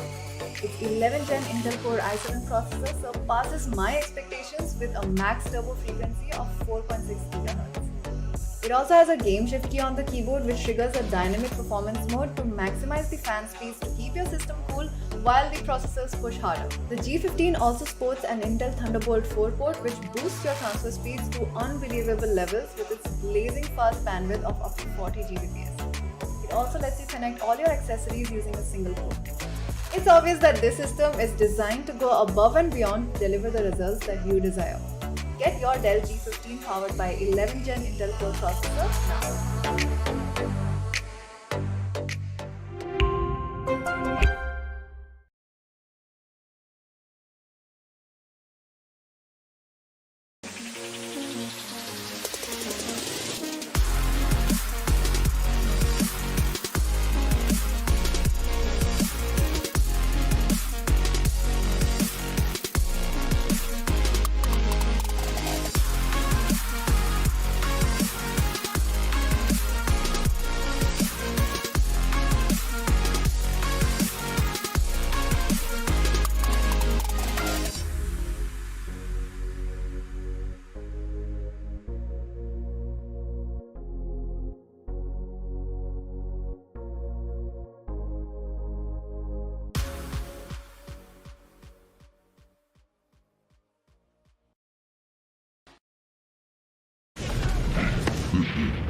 Hey guys, welcome back to LG Ultragear presents Tec Gauntlet Season 4, powered by Crucial. Our gaming partner is Intel, and our apparel partner is 656.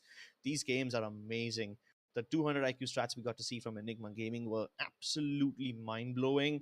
And you know what else is mind-blowing? These stats. These stats that the Intel products offer us.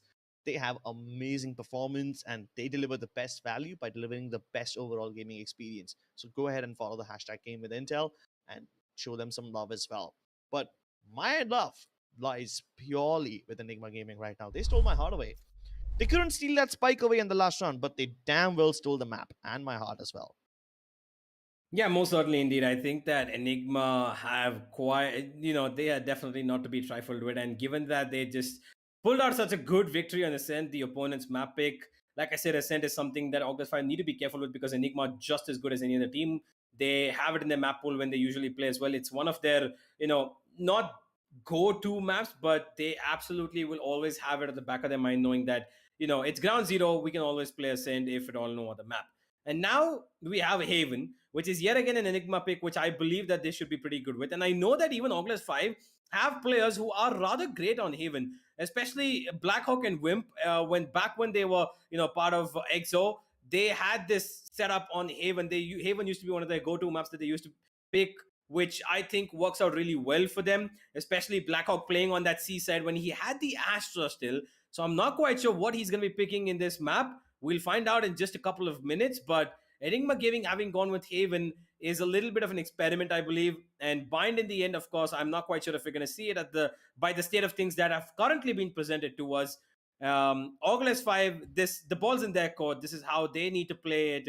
They need to show us whether or not this comeback can happen. Yeah, the ball's in their court. They need to hit it hard, and they just need to make sure it gets across.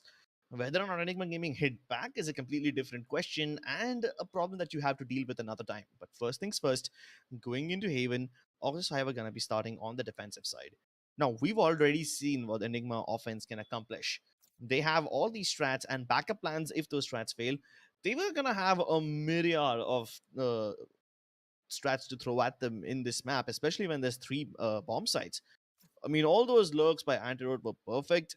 And even when he was acting as a duelist, he was spot on, and everyone on the team was popping off. So imagine the tactical outplay and now everyone's individual firepower. I think Haven's going to be a very one sided affair. August 5, they better strap on and they better buckle up. Well, whatever it is that they got to do, whatever it is that they got to think about, whatever it is that they are currently, stratting together about, I hope it comes to fruition on Haven, because Enigma are not going to be taking it lightly on them. These are players that Orgless 5 players do know. They've played with them for quite a bit of while. They've played against them, and they do know these players. But it's just that the might of Enigma as a squad is so good that no matter how much you know these players individually, no matter how much you've seen them play, it's always a very different situation when you're standing against them and having to go up against some of the best there is. And we should be heading into the side of the agent selection in just about a couple of more seconds, ladies and gentlemen. We're just waiting for the moment for the players to be loaded in. But I am concerned about one particular thing. Are we going to be seeing a similar lineup here? Because if Enigma are choosing to experiment with the map, we might see them experiment with the lineup as well. Could we see something different come again here, Chris? I don't know. A Sage on Ascent does make sense, but it's been a while since I've seen a Sage in something like Haven. If it does come through, then I think August 5 will have to be very, very careful in the second half, because that's when the Sages will be even more relevant. And if they are hoping to stop the side of Enigma Gaming on their defensive side, they better be very careful, because that wall in a retake situation can be a menace. And Antidote was changing his position so often in the previous map of Ascent. If he tries to pick up a Sage again, he's going to have to be just as fluid as last time. He was switching up his positions very often, sometimes playing attack of B, sometimes playing aggressively towards B main, sometimes in mid, backing up his teammates over there if need be. Otherwise, he'll just be holding A with his teammates. So all that versatility is what adds to the flavor. And when everyone on the side of Enigma start to play versatility, it becomes too much to deal with. There's so many changes going on that you simply cannot cope up with it, cannot comprehend them all at the same time. Well, there's a lot of different variations of agents that have been played on this map before. I've not seen the KO ever being picked up here, but we do have the Breach and Sova combo. We've seen the Sky and Breach combo. We've even seen the Sova and Sky combo. Unfortunately, it looks like as much focused as both these teams are, my camera isn't. So we're just gonna, okay, back there. Damn, back. Yeah, there I am. But yeah, I think that, overall, the one thing that I'm really waiting to see is at some point, are we actually going to be seeing a Yoru meta come in? Honestly, I'm very excited about it. As much as Cribs does not seem to be in love with that idea, I think that on maps like, at least if not, maps like Split or Bind, I would say that at least on Breeze and Fracture, I think Yoru is a very brilliant pick, not just because of, his latent ability to put any utility of his in his ultimate, but also his teleport, which honestly in Breeze is a very big advantage, given that he can just throw it in one direction and he can be on the other side of the map in just seconds, right? Yeah. So I think that's kind of something that does work around the Yoru meta, which I think might come in because we have seen Neon being thrown into the meta now. Slowly but surely, not in our region, but internationally, Neon is being picked up, and they're showing signs of her being, a very good self-sustaining duelist, almost as good as the Jet. I wouldn't say as good as the Jet because, She of can never course, replace the get out of jail free card. yeah, that is there, yeah. But let's find out later in the time to come. Yeah. Do you think Yoru could be on the cards ever? No, no, not in Haven. Why Not do you want a Yoru teleport when Excali is doing wonders with his Omen teleports? I think that's still pretty interesting enough. And he was fair able to enough. pull off some mad moves in the previous game, using his paranoia and his shrouded step at the same time to create chaos, not just to fight them, but also getting away with the kills, or sometimes even worse, getting into even more aggressive positions after getting that first kill. Man has no regard for his personal safety, and he tries to be as bloodthirsty as possible, and he knows that even if he fails, his teammates will be able to trade him very quickly. That's one very good thing, though. Enigma's trades have been on point today. Oh, even more experiments. Hold on, Well, this is way too many changes. Rexy with okay. the chamber? I've never seen him play chamber before. Yep, and that's kind of what I was expecting. Like we said, this map of Haven itself was an experiment, Oh, there you and go. of course we've got Rexy petting the doggo for the chamber. Good luck. yep, it is the doggo buff that they are going to be looking to exploit. And I'm not quite sure about this setup that the side of Enigma have gone for. The Chamber, Omen, Sky, Sova, and Jet. It is double initiator on both sides, but this Chamber on Rexy, as good as he might be, I think that they could have switched up roles. I've seen RVK play the Chamber, but Rexy with the Chamber is Yeah. something that's a Yeah, little that's new. new. RVK on the Sova is also pretty new. It's only like, what, 2-3 maps old now? I still haven't gotten myself used to this. Well, let's find out how much Enigma have actually been working around their versatility. Couple more seconds and we will have the start of Haven, ladies and gentlemen. Whether or not this is going to be going to a third mapper, it's for the side of Sai and Koda. Tell us. And while Rexy immediately goes for the first pick, thought to teleport away, he's going to be obliterated. And after getting that pick on mid, they try to go towards the C site where the backup has just started to arrive. Wim peeks out of the smoke, but that's a little too late. Blackhawk has already started the killing spree, and he lines them up. Triple for Blackhawk, and he's flying high above the clouds. And he's a bird of prey right now. RPK left to his own devices. Just could get pinched over here. Gets the dink, but the Ghost is a stronger weapon. What a amazing round from the side of Blackhawk, especially holding down that C side. Of course, he's known for it. He is the master of that C side on defense. Beat the Astra Audio and looks like he's got control. Very good control even. And given that he has a flash that allows their opponents to stop, not come any further, it just gives them almost the same use as an Astra gravity pull to hold them at bay, because they're definitely not going to be picking him. And even when they did, taps them one after the other, does not even need to reposition or teleport away. And now Enigma are on an eco. Yeah, but the sheriffs can still sing. And that's what I said. That's what I was afraid about. Raw Fuel getting the dink and the kill, but will he expect Sai to be on the other side? Battle spotted, and he's not able to double up, but he's done enough damage. Unfortunately, his teammates towards the C side have already fallen. Blackhawk just trying to buy some time, putting up smokes so that he can hopefully delay the inevitable push, but little does he know that the spike is already back on its way towards the A site. Multitude of options available for the side of Enigma Esports, and Hogwarts Five are so far away from each other, they cannot trade. Yeah, but Wimp is pushing up and he's got a free kill. RVK not being covered from the A-long side. And while Enigma are looking to exploit the A side, Blackhawk is already on their trail. And he wants to completely take this on into his favor. Rexy with the Headhunter, not going to be connecting anything. Wimp, still healthy enough to take these fights, is looking for one more. And he will find Nice. all of them.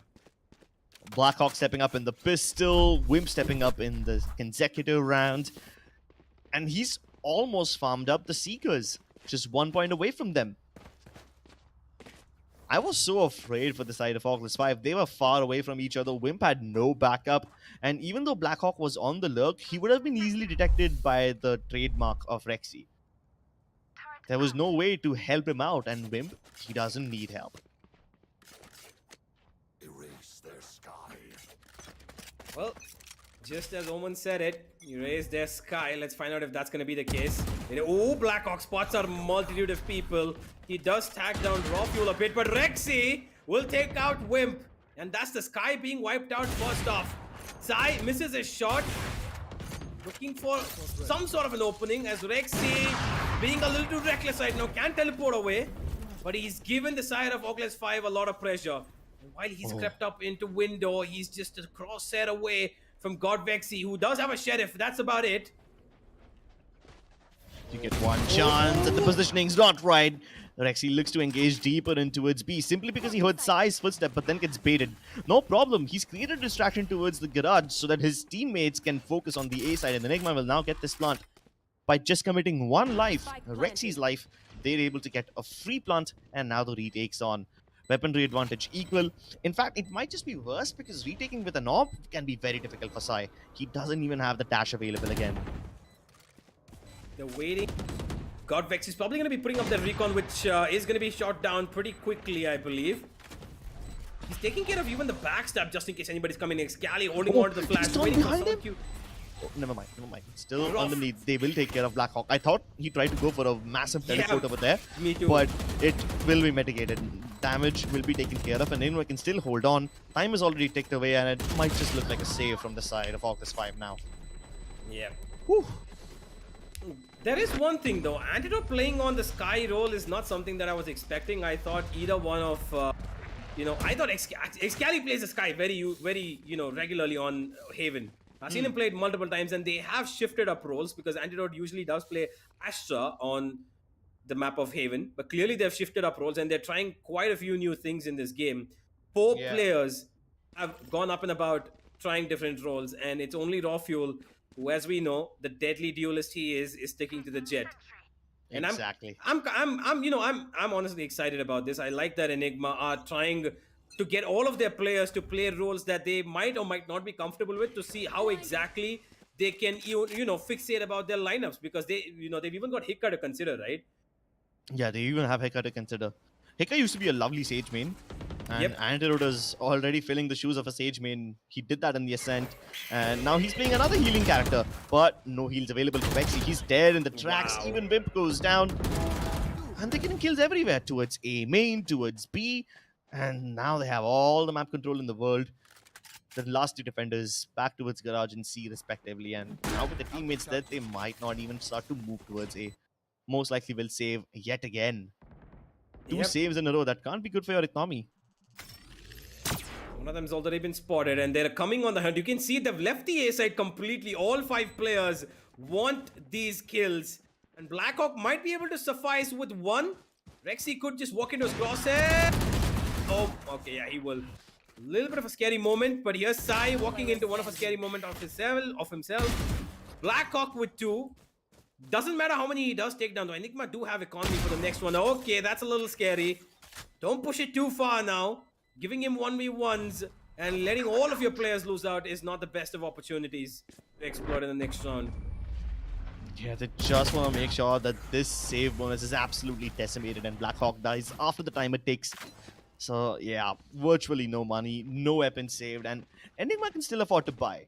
RVK has north of 5,000 credits right now, so no pressure on him, absolutely.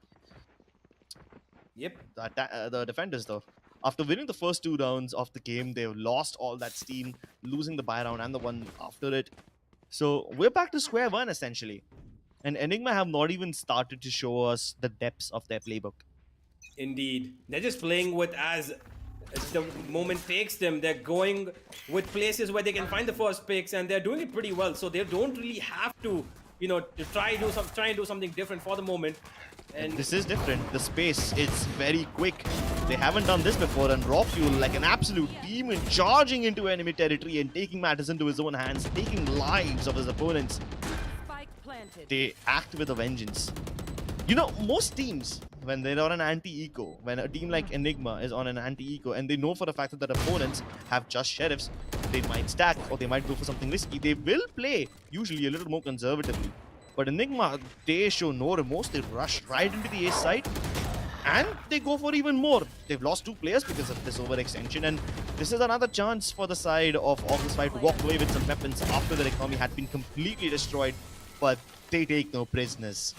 Yeah, that is true. But there is one thing though, Crips. As much as Enigma are going for these, exit frags, they want to kill off every single player. I'm all for it, but how much are you? You gotta know when to stop. Yeah, because you're losing players as well. You know that you want these kills and you'll get them eventually. The round win is yours, confirmed at a certain point where you know your opponents are right now in a 2v5. But the more you lose your players, look at the economy. Rexy has just 700 creds left. Raw Fuel has 1,500. And every time they keep losing players, even though they're winning rounds, there's going to come a point, like in the last game, where they're going to be restricted to just Bulldogs. And I'm pretty sure Enigma do not want to be in that position because Orgless 5 can exploit that. Last time they had a fast push towards A. This time, a rather medium-paced creep in towards C. Hacker hasn't been revealed.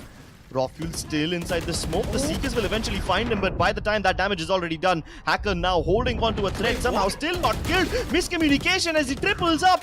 Excali and Rexy should have dealt with him a long time ago, but it's up to Antidote to clean the mess. He still mitigated the damage, back to a 2v2, but that could have gone wrong horribly. Well, they have rescinded from the C side. While they have got information about this, got Vexy with his owl drone, they're still concerned whether or not they're just holding back. Well, in reality, the A side's gonna have the plant gone down very soon, and you can already see Sai rotating. He should have heard this, I think. They are running towards the A side, and there's the plant going down. 2 versus 2. It's a battle of 2 initiators who have value in terms of information and as well as blinding their opponents.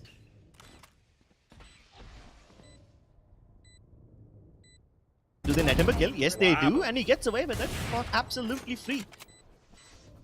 Yeah, RBK even swings at the right time to help him out. The unfortunate thing was, he was out in the open, got Rexy, and there was no way he was going to even dodge that. He didn't even try to jump out. He was just standing there. He accepted his fate. And that's round number 4 for Enigma. A good stabilization after the 2 rounds that was awarded to the side of Orgless 5. And round after round, even though Sai is saving this operator, which I believe this is the 3rd round, right? Yeah, they've been saving quite a lot. Yeah, they've been and saving sometimes quite a they lot. don't even get to walk away with the weapons they saved. I mean, it happened twice in a row where they died after the timer ran out or the spike exploded. So they even get the save penalty because of it. And no weapon. Yeah. Hacker has gone for an interesting buy. He is going to be playing the Vandal right next to his teammate, knowing that he will have a buy in the next round with half armor. And Sai has immediately taken out the hero weapon of this round. The operator was supposed to save them, at least give them a couple of kills. But here's one more player being spotted and taken out. Hacker's gone down, and both the weapons that were supposed to maybe give some value to this round have been dropped down. And Rexy's guarding them with his life. Turns away at the wrong time, but he still does not wither out. Wimp should have gotten that as a free kill. But instead, it's almost a free round being gifted to Enigma. In all honesty, August Side never really had a chance of winning this one because they didn't have the money, just a bunch of pistols. They can still get the exit frags and the weapons, they can still steal them, but this is starting to become a pattern now, and Enigma once again committing so much to hunt. You know that you're only going after a bunch of sheriffs, so is losing 3 Vandals really worth it? And now they made this round kinda doable. What if they actually pull it off? What if Antidote can't hold on to this one? They don't check the right angles. And yeah, God Vexy was worried about that lurk coming in from A long and the crossfire being potent, but he fails to check the right angle first. Okay, it's again up to the captain to clean up the mess. Yeah, and he's been doing that quite a few times now, along with somebody else. It's either RVK with him, or it sometimes end up being Rexy with him. But either way, it's something that Enigma really need to stop doing. They will have economy, building up as they win. Yeah. But you can't let rounds go that close. Yeah, you can't let rounds go that close. But I like the thing. I like one thing that they're doing. They're varying up the position and the pace every time. I mean, in the round before this, they tried say, garage aggression, but a little more slowly. This time they went for it with breakneck speed. And it's every time that Orgless 5 are on an eco, Enigma turn up the pace. This time, as both the teams are equally matched, they are careful about a push from Sai. The drone discourages him from pushing any further back, and they know that a lot of people are present over here, so Godvexy can connect to at least one of them if he gets lucky, but all of them dodge the laser beams. Excali even picks off Sai, so Vexy is now alone. Smoke shenanigans not really panning out for him as they continue to delve deeper into this A side, and once again it's Enigma finding the advantage. Is Rafael going to be brave enough to push that Odin? It kind of looks like it. He's creeping in. He's okay. He even gets the kill. Of course he does. It's raw fuel. What do you expect? What are you even thinking, saying that is he gonna push? Of course he's gonna push. The blind comes in. Wimp moves back. Excali actually goes for an aggressive teleport, and it's all onto Hacker, and he can't even move from this position. Why? Because that trademark is placed in the perfect position to stop him. Powers out. Doesn't matter though. He has got one trade frag. Make that a second. No, Rexy takes care, and that's Enigma with number 6. You know the one thing I feel really bad about God Vexy in that A-shot position? He was looking dead on straight when the slope was actually downwards. His crosshair went right above Rafuel's head. Yeah. And because Rafuel came from a lower plane of grounding, he got an easy advantage over God Vexy. And even if you forget the mechanics over there for a second, can you consider the amount of cojones that these guys have? I mean, first of all, Rafuel pushed that smoke and completely threw off the aim of that Sova. But then he pushes through CT again and faces Blackhawk head on, while Blackhawk is standing with an Odin. Very aggressive teleport by Excali, and he is already towards A heavens. His teammates on the verge of getting into the site once more, but now everyone rotating into the A side will have to be extremely careful. And Hacker is aware of Excali being in the region, but he still can't do anything about it. I mean, they read the play well, but can you do anything about it? It's not actionable. Yeah, mostly not. And now it's Raw Fuel and Excali again going for the hunt. While Blackhawk can take one of them down, maybe a second, teleports away out into the open, completely blinded, and Excali waits and plays with his food until he completely clobbers it down. 2 and 7, and this is looking like another clobbering here, Crips. Well, it certainly is. It was 9-3 in Ascent. Will we get to see something similar this time? What's even worse is that Enigma are not letting Orgless 5 farm up any of their economy. They just simply don't get the money. It's like posting economic sanctions on them. They just don't have any source of incomes. Everything they try has failed, and Enigma are trying out so many new things. Orgless I can just simply not keep up. Sai, playing aggressively towards a shot, will be met with another op, but he still wins the duel. Deleting the tour they force, but finally it takes a wide peek from Raw Fuel to get rid of him. God Vexy slash, but Raw Fuel finally ends his killing spree. Wimp comes into the trade, but a little bit late. So the numbers advantage still neutralized, even though Orgless 5 could have stopped this. But Excali is already in heaven, teleported all the way up. Did they expect this? They're not throwing any utility to check for him, and they might not even come in from heaven. Maybe they expected to be towards the side because the teleport was still happening when nobody was looking, and maybe they thought he's teleporting on back side or towards side. It doesn't even matter though because everybody's been gone already. Scally did his job, and with that shock dart, it could be the end of this round, and there it is.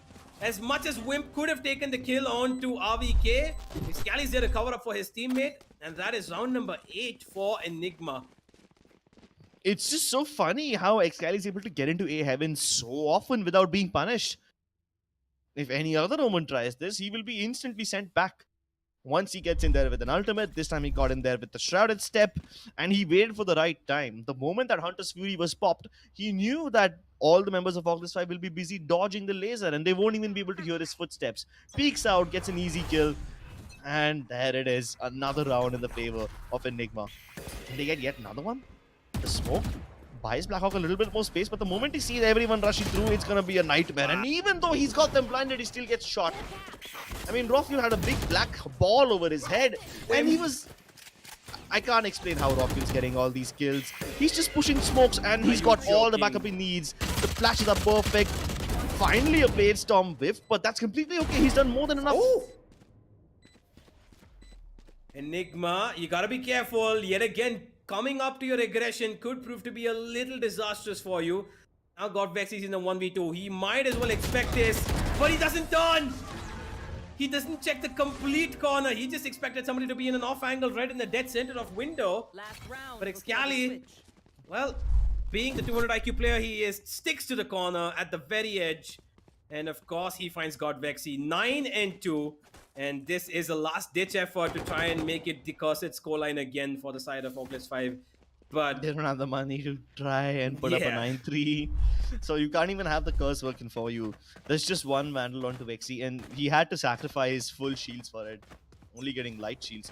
He is 1 point away from his ultimate though, so if you can somehow get him that orb, maybe ask Sai to put in the cloud burst and he can grab that C-long orb, that should be nice. But look at Sai, he's even though he's trying to go aggressive, these guys are attempting similar things they're that they doing it tried in again. Ascent. They're doing it again. They're committing the spike towards the C side. Rofuel has already moved inside, but it's okay because Enigma are getting kills elsewhere.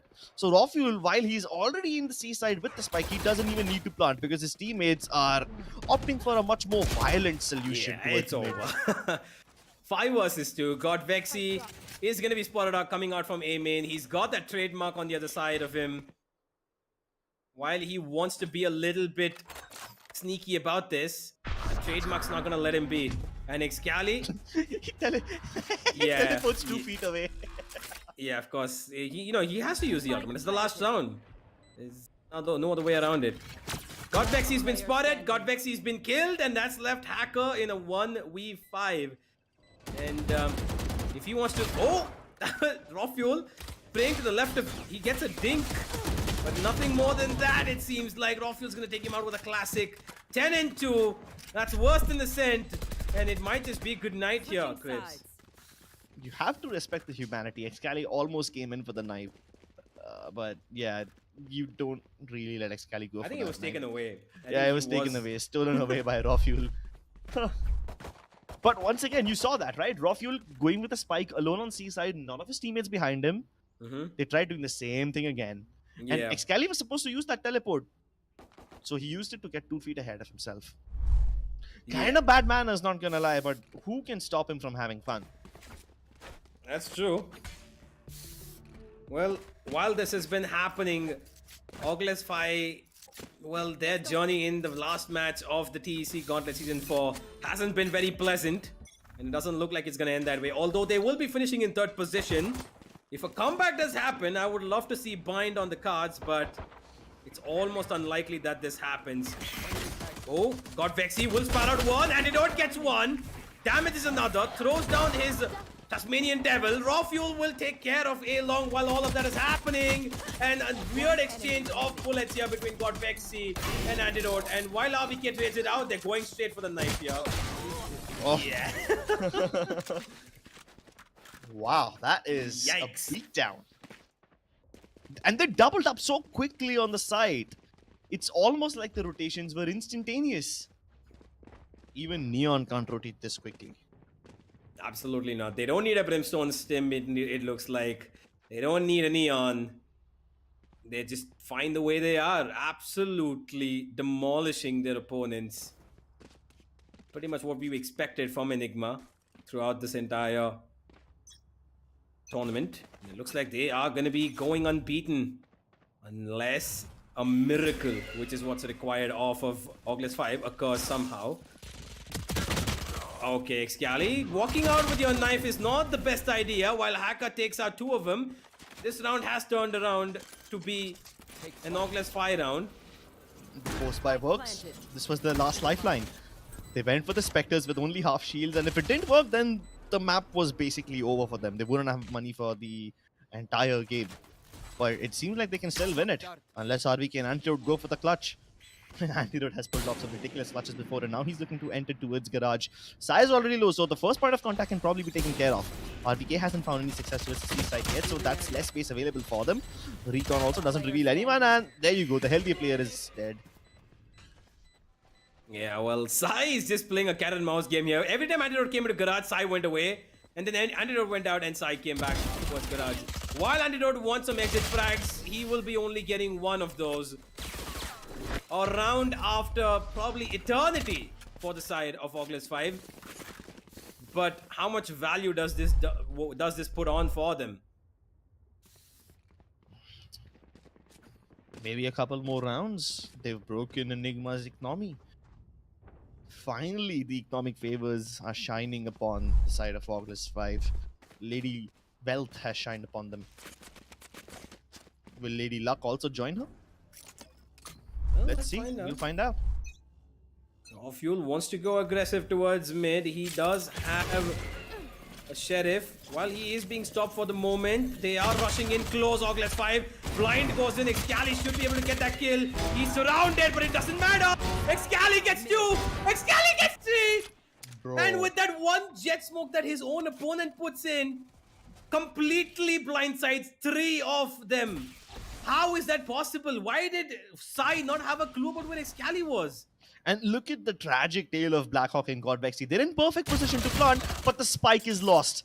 At least they kill RVK, so now they can start moving towards garage. They know for a fact that Antidote and Excali are playing together on the other side of this door. Oh no, they don't know. The fact that Blackhawk places this smoke He thinks he's kinda on the other tells him side. that he thinks they might have circled all the way around the B side.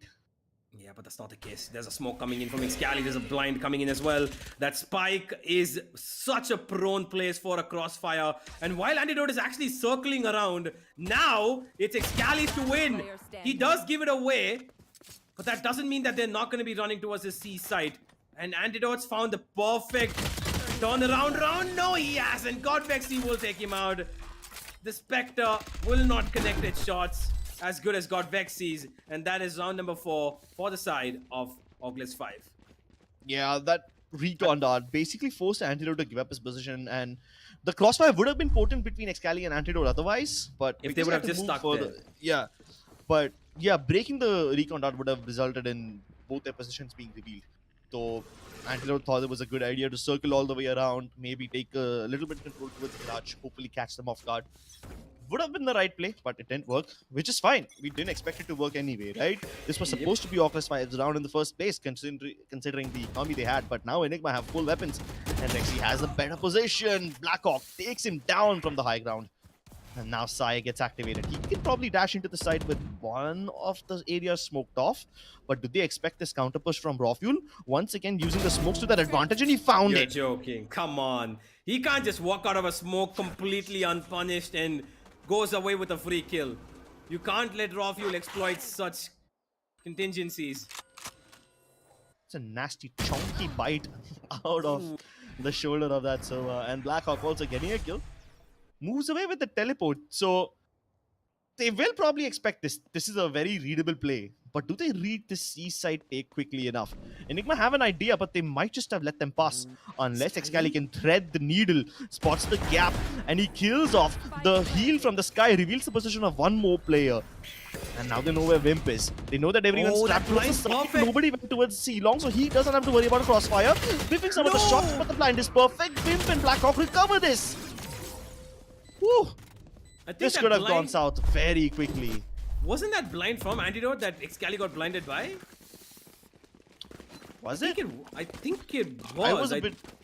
I was a bit distracted by the fact that he did not let any of the Orgless 5 members move towards C-Long and establish a crossfire of sorts. It was.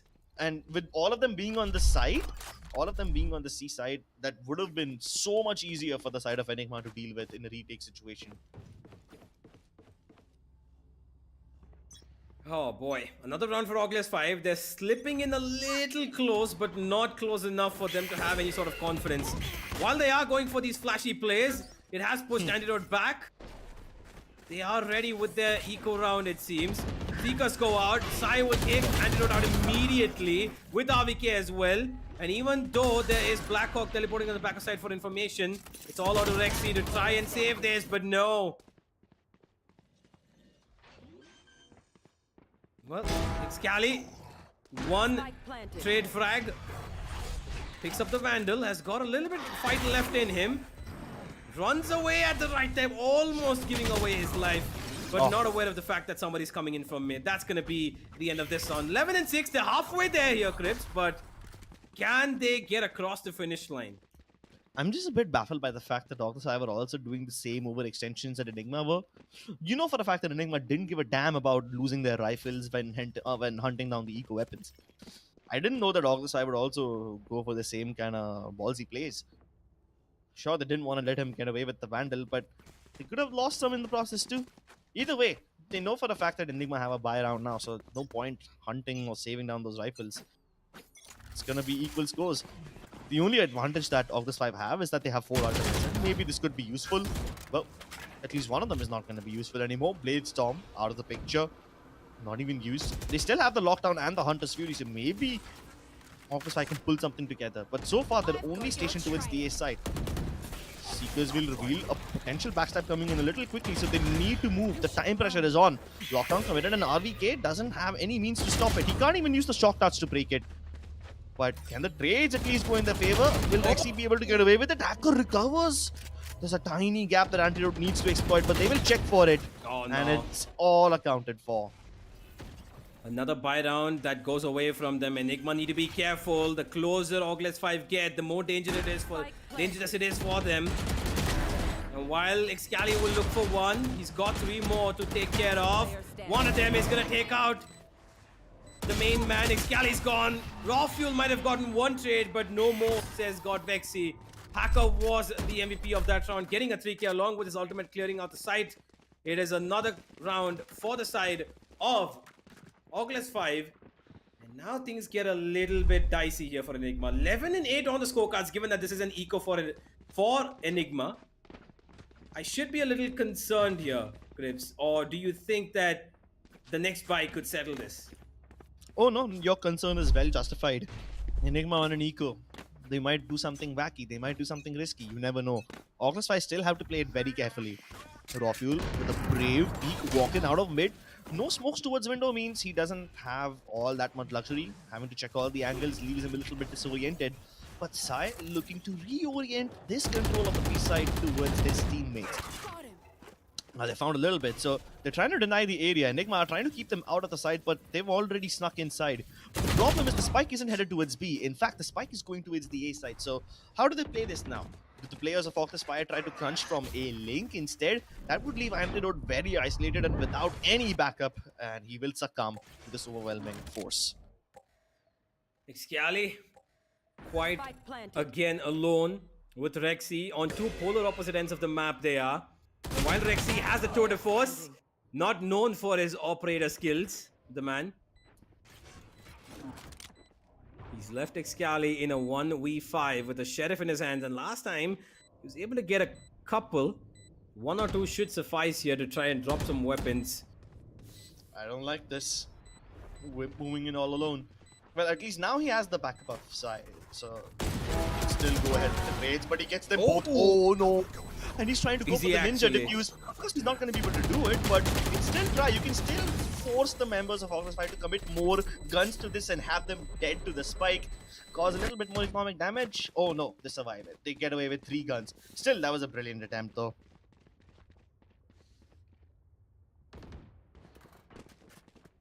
Well, 11 and 8. They've come closer than we expected them to, and that's a good thing for Orgless 5 to have a vision towards the deserted map of Bind.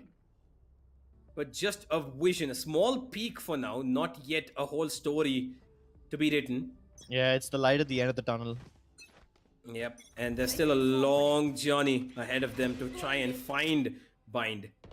Raw Fuel, this time with the operator, is a force to be reckoned with. And while Excali has smoked off towards C, God Vexy connects only 1 hit towards Antidote. That laser beam works out not too good for them. And they have control of Garage as well. They've taken information. They know that it's a C hit right now coming in. 2 flashes, and Enigma are being pressured heavily, but they still stand strong. And as I say that, Wimp has taken out 1 Raw Fuel with the immediate trade, and Excali is sitting in the perfect crossfire positioning. God Vexy will take out the operator player, but Excali is still causing mayhem. And now they've dropped the spike. Hacker and Saya have to retrieve it, but they just have simply no means of backing each other up. Backup on the side of Enigma has arrived, and Sai looking for a kill on top. Acting like an attack helicopter, but he will crash into the ground and they might just burn. Hacker gets double beat. That crossfire was potent enough. And nobody can stop Enigma right now. Fear really striking deep into the hearts of Orgless 5 as their attempt at a seaside execute with the Hunter's Fury failed. probably because of timing. God Vexy's Hunter's Fury cleared out some of the areas, but I don't think Orgless 5 were quick enough to capitalize on the back of it.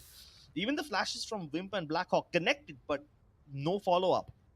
On the side of Enigma, though, you know that you're going to find value whenever Rexy pops that, not Rexy, RVK, sorry, pops that Hunter's Fury. And when that was happening, Excali made so many moves and all that chaos was just simply not good for Orgless 5. This time they're getting a little desperate, moving towards a shot. They have an op against them, so how do they deal with this? Are they ready to fight raw fuel? Fighting fire with fire and then foxes with foxes? They're just trying to get in the site, but Enigma's utility is overwhelmingly slow. They're holding them at bay, and now look at how much time it's bought them. Enigma are in prime position. The rotations have arrived. 3-member stack on the A site, and they have stopped this assault from Orgless 5 in its tracks. And now they're getting kills too. Set them back towards the A lobby.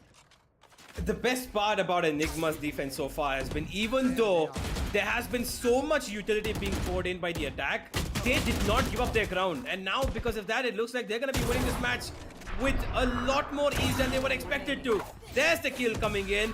Excalibates are the last one, as Blackhawk is being played around with, and RVK will finish him off. That is GG, ladies and gentlemen. 2-0, and Enigma move to the playoffs unbeaten. Unbeaten, and it's not even like they were trying hard. Towards the end of Ascent, I kind of felt like they were having a laugh and experimenting some new things because they know that they're about to win. Even towards the end of Haven, we saw them start to have a little bit of fun because they were going for the knife attempts. And you saw that bait by Excali towards the end, right? You saw how he tried to set up raw fuel for a cheeky kill with Bladestorm. It just did not work, but they won the game anyway. Quick 2-0 for Enigma, and they have become the first team to go through Gauntlet unbeaten. Orgless still having some smiles on their face. I mean, they're going to go towards the playoff anyway, so we will get to see them again in the Gauntlet. It's not like they lost too much, or it's not like the end of the world. They can still be in this tournament, and I think they've made themselves relevant in the Gauntlet Season 4 anyway. They shouldn't be taking this loss too hard. Yeah, that is true. And you can see it. They're not taking it too hard. They know that they've qualified, and they know that even if they're won, I'm pretty sure they knew that their position is not going to change. They're going to stick to that third position. Let's move to the match highlights and have a look at what just happened, because while the first half was dominated by Enigma, the entire game had its pace, completely coated to the, style of how Enigma play. Yeah. In the second half, Orgless Five did have their, moments of stamps. I mean, I can only remember one moment where Enigma had some problem or made a mistake. And that was the round where Hacker was able to get a triple kill. Yep. So that was like the only mistake which I actually remember. Other than that, Enigma seemed pretty much flawless.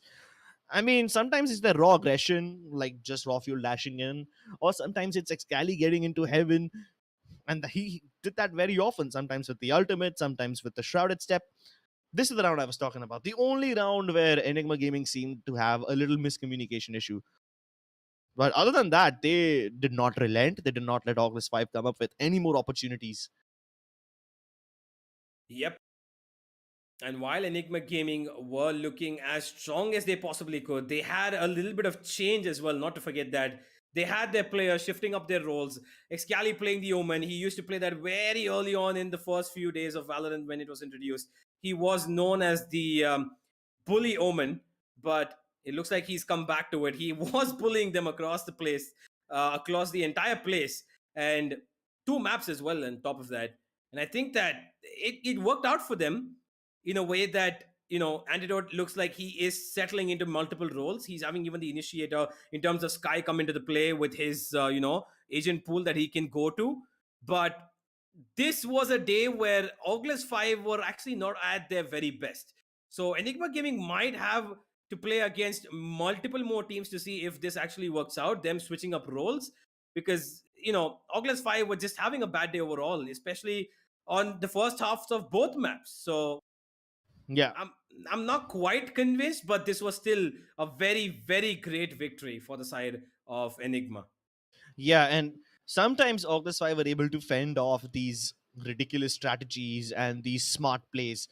Excali also, I mean, sometimes all the strats of Enigma will fail, but they will still be able to get amazing rounds because of individual players popping off. Take a look at Excali for this one. I mean, this triple kill, he exploited one cloud burst which was put by the opponent Jet. And once again, he's able to sneak through the gaps, stopping everyone from August 5 from retreating towards C Long in this round. The flash connected on both of them, allowed space for his teammates to move in and get those kills as well. And even though there were some issues with the Sky Flashes, they were able to easily deal with those problems.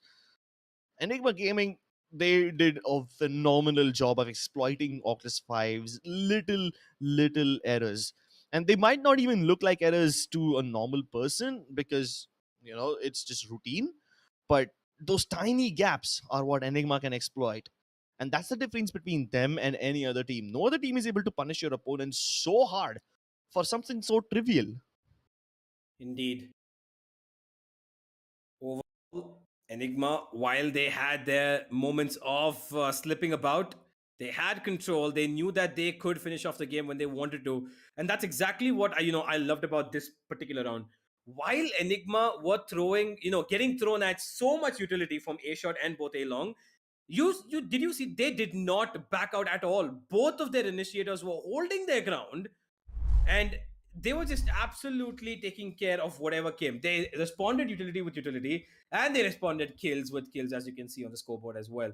Raw Fuel with 26. Of course, that man's going to be going up further with the kills on the MVP standings. He's going to be solidifying his place at number 1.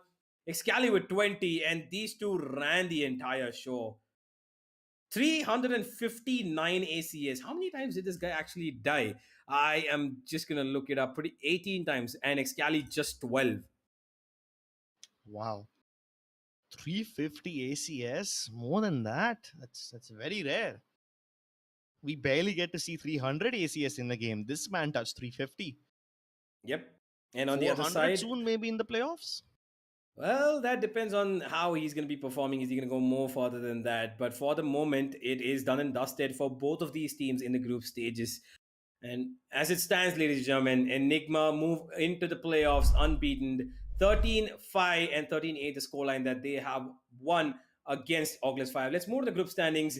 No changes whatsoever, that's for sure. The only thing is we're going to be seeing a 7-0 on top, while the next one is 6-1, and so on and so forth. It follows. Orgless 5 maintain their position. Exili will maintain their position. These are the 4 teams that will be moving into the playoffs. And most of their matches are done. It's just Salt Esports who has 1 game left and Team Arrow who has 1 game left. So we know who the last 2 teams are going to be. I think only Salt Esports has a chance at getting in the playoffs somehow. Even then, that will be doubtful because if they win the last game, they will get like 2 points, but they will be a whole win behind Exili Esports. So the opportunities are already kind of closing in on them. Yeah, I think this is probably going to be the end of this. The max they can do is maybe go above, their opponent Galaxy Esports, but that's pretty much it. I think that this group has been settled for its top 4. We are going to be seeing this group going ahead with 4 teams that are looking pretty formidable. While one of them right now is demolishing everybody that come their way, which is Enigma, Orgless 5 might have a little bit extra work to do in the playoffs. But still, it's not something that we can call them out for in the playoffs. Maybe they will have a change of form, a revelation that comes their way. Who knows? But for the moment, ladies and gentlemen, we are done for the day. Thank you for joining us. It's been quite a few matches. Unfortunate server issues came in early on and the match did get delayed, but it was worth it all in the end for those of you who did stick by.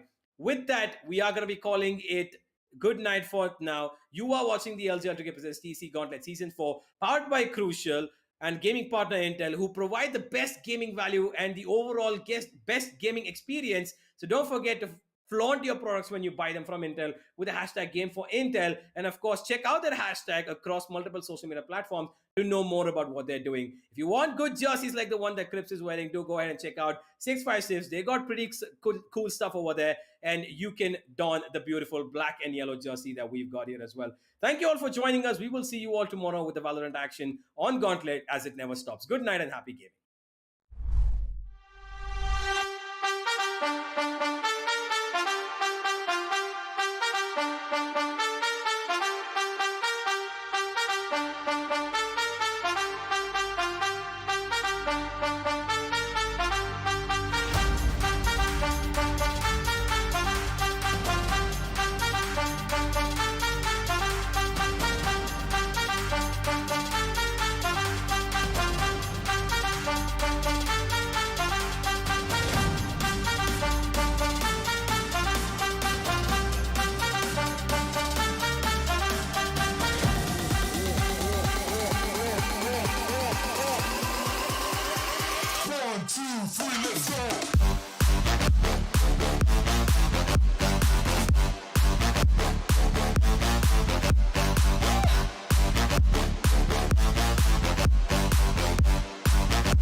2, 3, let's go.